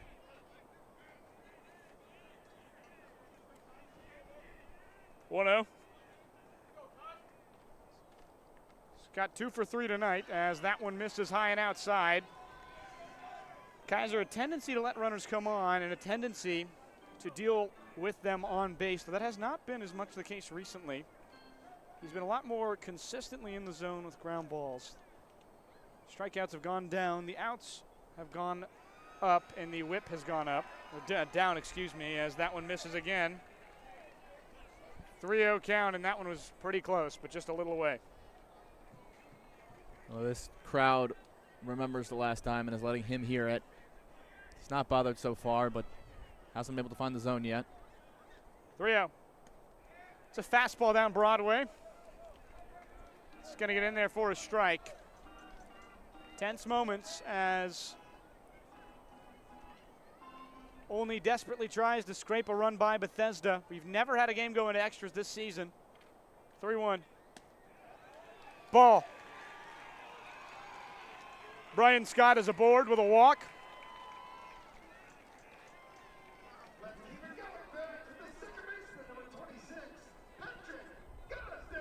Stadium into it.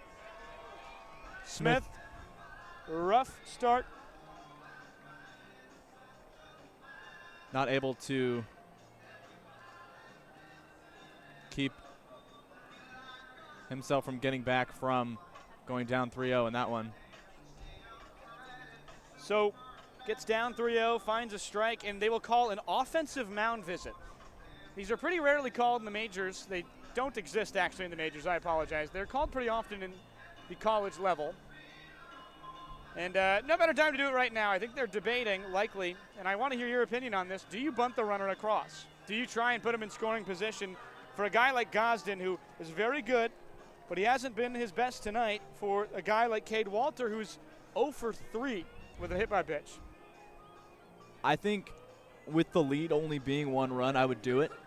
If you needed to come back from a bigger deficit here, I think you run out of outs quickly with a guy like Kaiser Smith on the mound, but with only 1 out, I would take advantage of having a base runner and try any way possible to get him to second base. We'll see. It's exactly that. Gosden pulls the bunt back. Runner goes anyway. He's there by a mile. They get exactly what the doctor ordered, a ball. Gosden goes anyway, and that one was so close. Could have been called either way. Really close call at the plate there. Is called a strike. The tying run's on second. Stadium is very loud. Smith, no stranger to these moments, especially not in Olney. He does have a save as they're going to talk to Gagan really quickly. Doesn't like the pitch.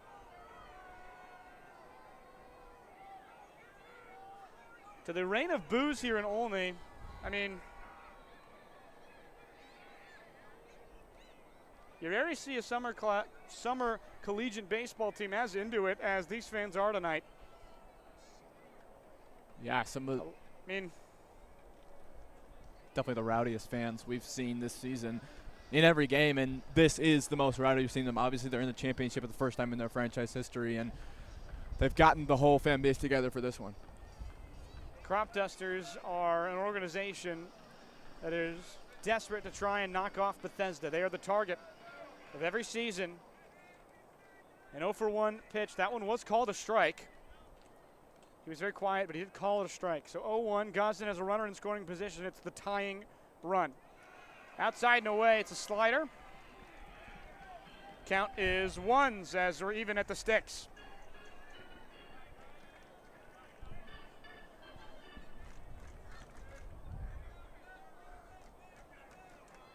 Close calls all around, 1-1. Kaiser just trying to keep it here as that one misses again outside. Nobody even in the bullpen. They've kind of accepted it's Kaiser or nothing. Olney primed for a walk-off. A ball over the fence would win it right here. Bullpen is in left in foul territory. Not really sure why. Trying to get a better view of things tonight. The 2-1.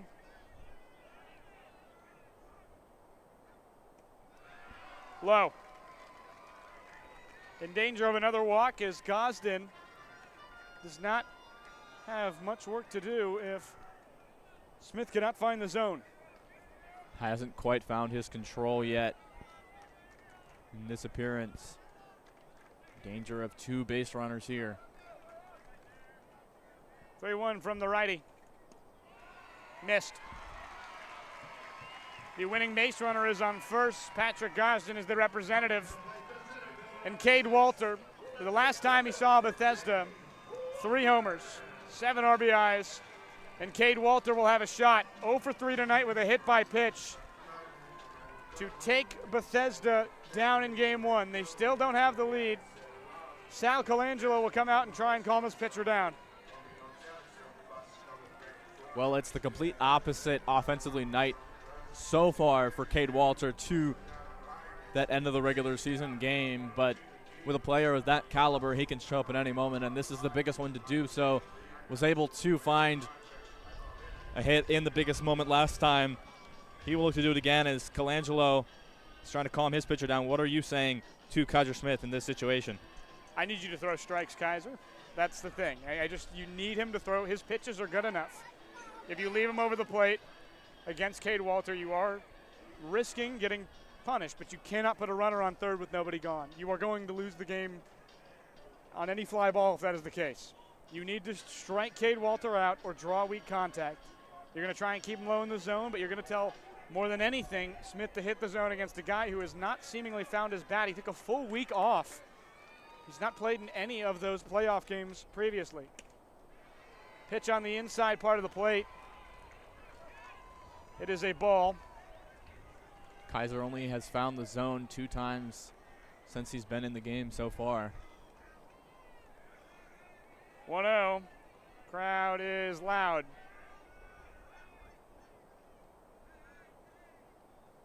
Swing and a miss. Fastball delivered, and Walter can't hang on to it. Walter did get his last home run, which ended up being the winning run. Plural, it was a 3-run shot against Kaiser. A 3-run shot tonight would close this ball game. The 1-1. Swing and a miss.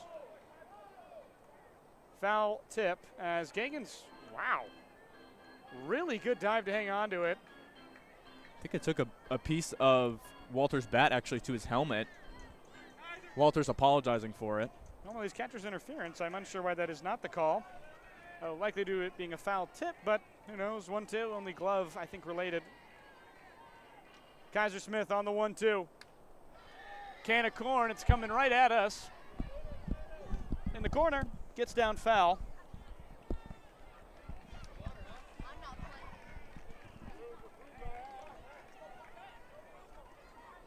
Wall was right there, came down the fence just 6 feet from us. 1-2. Cade Walter stays alive with that foul ball. Smith needs weak contact or he needs to beat him. After a fastball, you can expect maybe a slider. Hit in the air to right. Collected. Out number one, they won't tag. That is an extremely big out for Smith as Walter, who is the dangerous bat in this lineup, is cleared without any damage. Likely for the day. Kaiser Smith feeling good after that one. Walters, the batter he probably wanted to see most go down in this one, waits till him to get his first out of the inning. 2 more to go in this as the Big Train look to take the 1-0 lead in the series. It's Hernandez. Came in the game after an injury to the third baseman, Sammy Behrman. Hernandez tonight a double. He's 1 for 2. One of 2 members on this team out of New Mexico State, or at least committed, excuse me. Took the number of Logan Barada, who's a big bat in this lineup. He's been equally as important as he fouls that one back into the netting. 1-1. It's a very good portion of the Cropdusters lineup that Kaiser Smith has to face here. Lots of RBIs, lots of hits this season for all of them. Wind pushing out to left again. 1-1 for Hernandez. Fouled backwards. He can't hang with the fastball. Just on it. Well, A few millimeters from bashing the lumber. as you mentioned there, Smith has been attacking the zone since his visit with Colangelo. He'll need to continue to do so to get 2 more outs. 1 more pitch in this one if he can find a strike. The 1-2. Pitch. High from Smith. 2-2 count. Struggling to hit the zone, more on it in these last few batters. It's Brian Scott and Gosden. Scott on second, Gosden on first, tying in the winning run. 2-2. Did he get him? No, he missed. Just barely, millimeters below the zone. That pitch, as you mentioned, just missed on the bottom there. Smith with a full count. Hernandez, he stands in against Kaiser. 3-2. Righty delivers. Down Broadway. He watches it go by. Smith K's him up. Out number 2 in the biggest of fashions. He needed that one desperately. Well, we mentioned before, Kaiser Smith does really well with base runners on. Just needs 1 more out to end this game. Another offensive mound visit, they'll call it. I think they're only allowed 2 in an inning, and that is a little bit more outside, not down Broadway. Kind of curves out. It is a knuckle curve ball, which is important to mention because that pitch dives very quickly. It gets maybe the front part of the zone, but either way, it is a call to strike 3. 2 outs, and Olney has only 1 out left in the engine. Kaiser Smith has been the closer all season for the Big Train. This is his biggest moment of his Big Train career. Has now 28 strikeouts on the season, including playoffs. The game is in the hands of Booma. That one misses, of Melton. Dylan Melton, the left-handed first baseman tonight.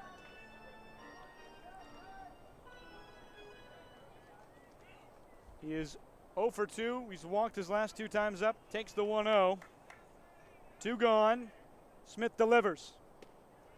Outside again. He has not seen a strike since his second at-bat in the 3rd inning.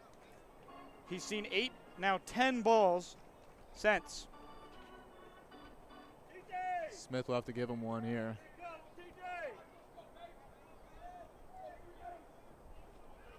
Smith on the 2-0, a hitter's count. Melton drives it into right. TJ Gramesty collects the throw to the plate. Tie ball game in the 9th. Olney has soared back into this. Well, it's the perfect bloop hit there. It gets down and brings the runner across. Needs to find a solution here. They want to stop this one and send it, give the big train new life in the next. On the 2-0, Melton delivers a fantastic base hit single up the middle. 5-5 our ball game. Kaiser Smith. The winning run is on second. Ryan Booma has the game to him. Clutch RBI single.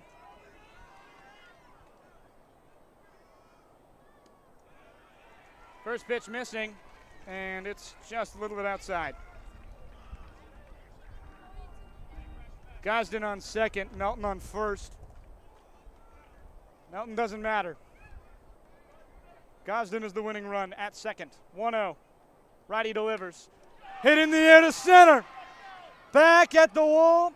Caught by Gramesty. What a play from the speedy center fielder. We'll head to the top of the 10th. It's extras in Olney for game 1 of the finals. What a treat, but Bethesda can't hang on to the 5-1 lead.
Hello and welcome back to the Big Train Baseball Network. Top of the 10th, Kaiser Smith blows a save, but he does keep the game tied at the end of it. It'll be Logan Panett to lead off the 10th. Panett, right-handed batter tonight, is 0 for 4. He gets a second chance at things in extras here tonight. Kaiser Smith will come in the game for the likes of Hack, as that one is hit in the air to right. It is a fly out. Out number 1 as quickly down to an out.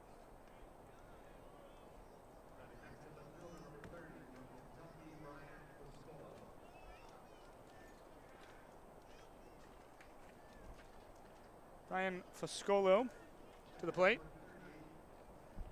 It's Kaiser Smith for Foscolo. Excuse me.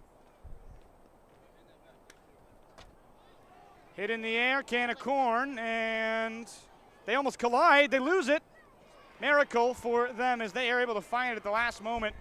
Down to the final out in the 10th. Big Train bats see 2 pitches, 2 outs. And McCabe, who's in his 4th inning of work at 60 pitches, does not have starter experience in his career. Yeah, give it to that kid. Well, the big train been held 2 outs quickly here. Cropdusters with the momentum.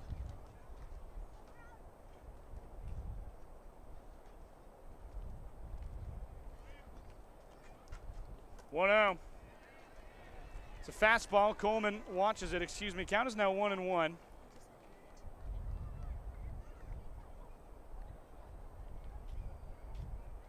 One. Fouled backwards, and Coleman unable to hang with McCabe's fastball. He has had a night tonight. Playing stopper, he has been the savior that the Dusters have needed. 1-2. Coleman trying to find a way into an out. Out of an out, excuse me. McCabe trying to find a way into an out as that one misses low. Good take from Coleman, who's 1 for 3 tonight with a walk. 2-2, crowd still into it, letting Bethesda know they're here. 2-2 is way high, maybe above the head of Coleman. Well, how fitting is it for us that our first game of extra innings is in the first game of the final series against the Olney Cropdusters. Full count, trying to keep the ring of fire burning as that one is missed. Bit low. 2-2, that was, now 3-2. Nope, Kieran Coleman was just really nonchalant about it. He gets a walk. I think he thought he struck out. That was nowhere near the zone.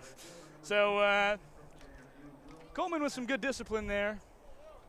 Needed the self-confidence, the only part he was lacking there, and he's been very good all season at drawing walks in his limited appearance. He made his debut on July 3rd against Olney this season. A lot of branches and storylines coming from that one game. As it's Will Hack now with a runner on first, 2 outs. Strike 1 as that one makes it in there. Hack 0-2 in the last 2 at-bats when he watched them go by. That July 3rd game kind of in the middle of season where these two teams have been colliding. Big wave at it. 0-2 count.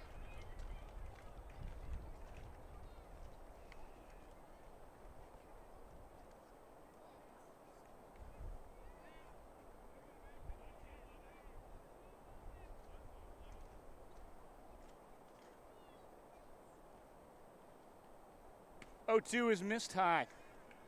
1-2 now. McCabe, some good work. Kieran Coleman on first. Hack trying to continue hitting with runners on. He's been very good at it this season. He's cooled off a bit, but these playoffs, he's been kind of hot. Pretty solid night tonight. He's found his way on twice, but 1 for 4. Singled his last time through. It's a big task for this bottom of the lineup. Coleman starts it off with a walk. There's Hack and Gagan behind him to try and be someone who would put them ahead once again in this game. Top 10, 1-2. Runner goes. Hack swings and he lines it foul.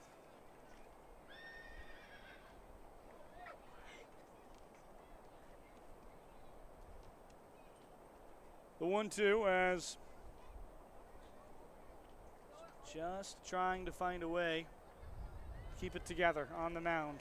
He's so close to giving this Cropduster squad what could be the last inning they need. 1-2. Line down the line and left. Foul.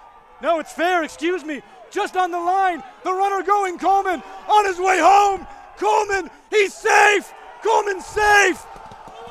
Will Hack, an RBI double down to the final strike in the top of the 10th.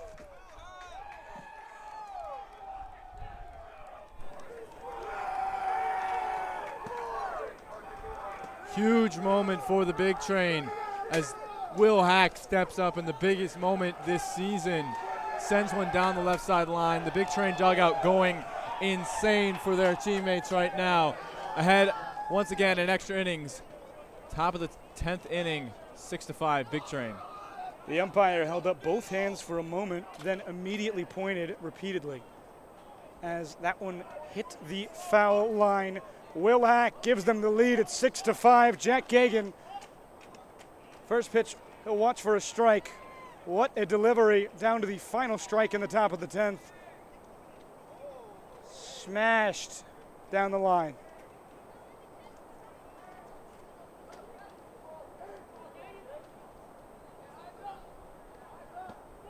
Three and a half hours this ball game has gone, and it's the gift that keeps on giving. Gagan 0-1 steps back in. Big Train dugout giving the same pleasantries that Olney gave to them when they were struggling. Gagan a liner over to shortstop, collected, throw to first. That's out number 3. 6-5 lead. We'll see what happens in the bottom of the 10th, who they go with. We'll be right back on the Big Train Baseball Network. Will Hack, no clutcher a swing than that.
Kaiser Smith gets a second chance. A very well-earned season for Smith and his ball club gives him a run to work with. Not the save he'd wanted. He blows the save, but he has a win potentially here in this. 6-5. Olney's bats have been hot, but how hot can they stay? We're at the very end of this ball game. This game is in the screws. 3.5 hours.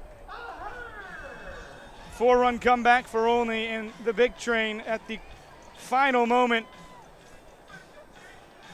deliver what could be a killing blow.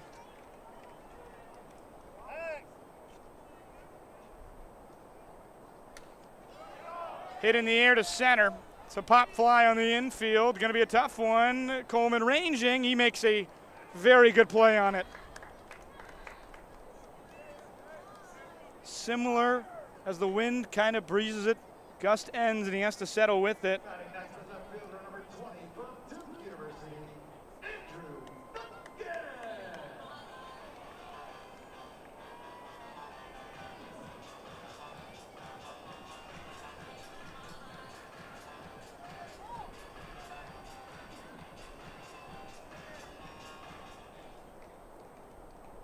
First pitch to the next man up, it's Duncan. So Duncan had 2 very well struck hits. That went foul. One of them 108 off the bat, one of them 105, as first out is given to Ryan Booma. To Cade Ahern. Hit in the air to left. Back at the wall. Caught. 2 huge outs for the Big Train there. Into the glove of Gramesty after Coleman gets the first out. Kaiser Smith and the Big Train defense 1 out away from winning game 1. 2 leg days away from that one going over the wall. It's just a few feet short.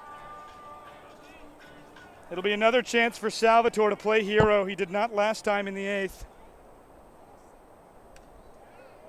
Had that double. He's lost another button on his jersey. You can see his belly button. 0-1. Well, he has a very breezy reggae-style song as his walk-up, feeling like he wants to be on the beach right now. 0-2 lines, caught by Brennan Wright. The Bethesda Big Train take game one in spectacular fashion. Will Hack is your hero tonight. Kaiser Smith gets the win. He finds a way to do it.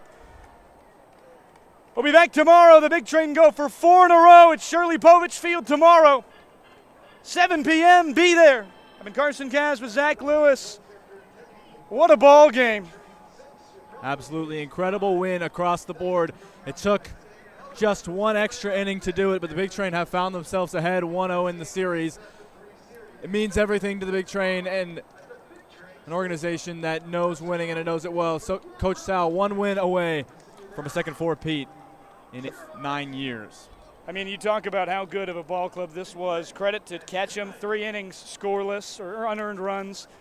They had McCabe going for the whole game, it felt like, and he found his way as a great stopper. But Bethesda, they inched this one out right at the final moment. Will Hack, the RBI double. Game 1 belongs to Bethesda. Game 2 tomorrow. Be here, 7 p.m.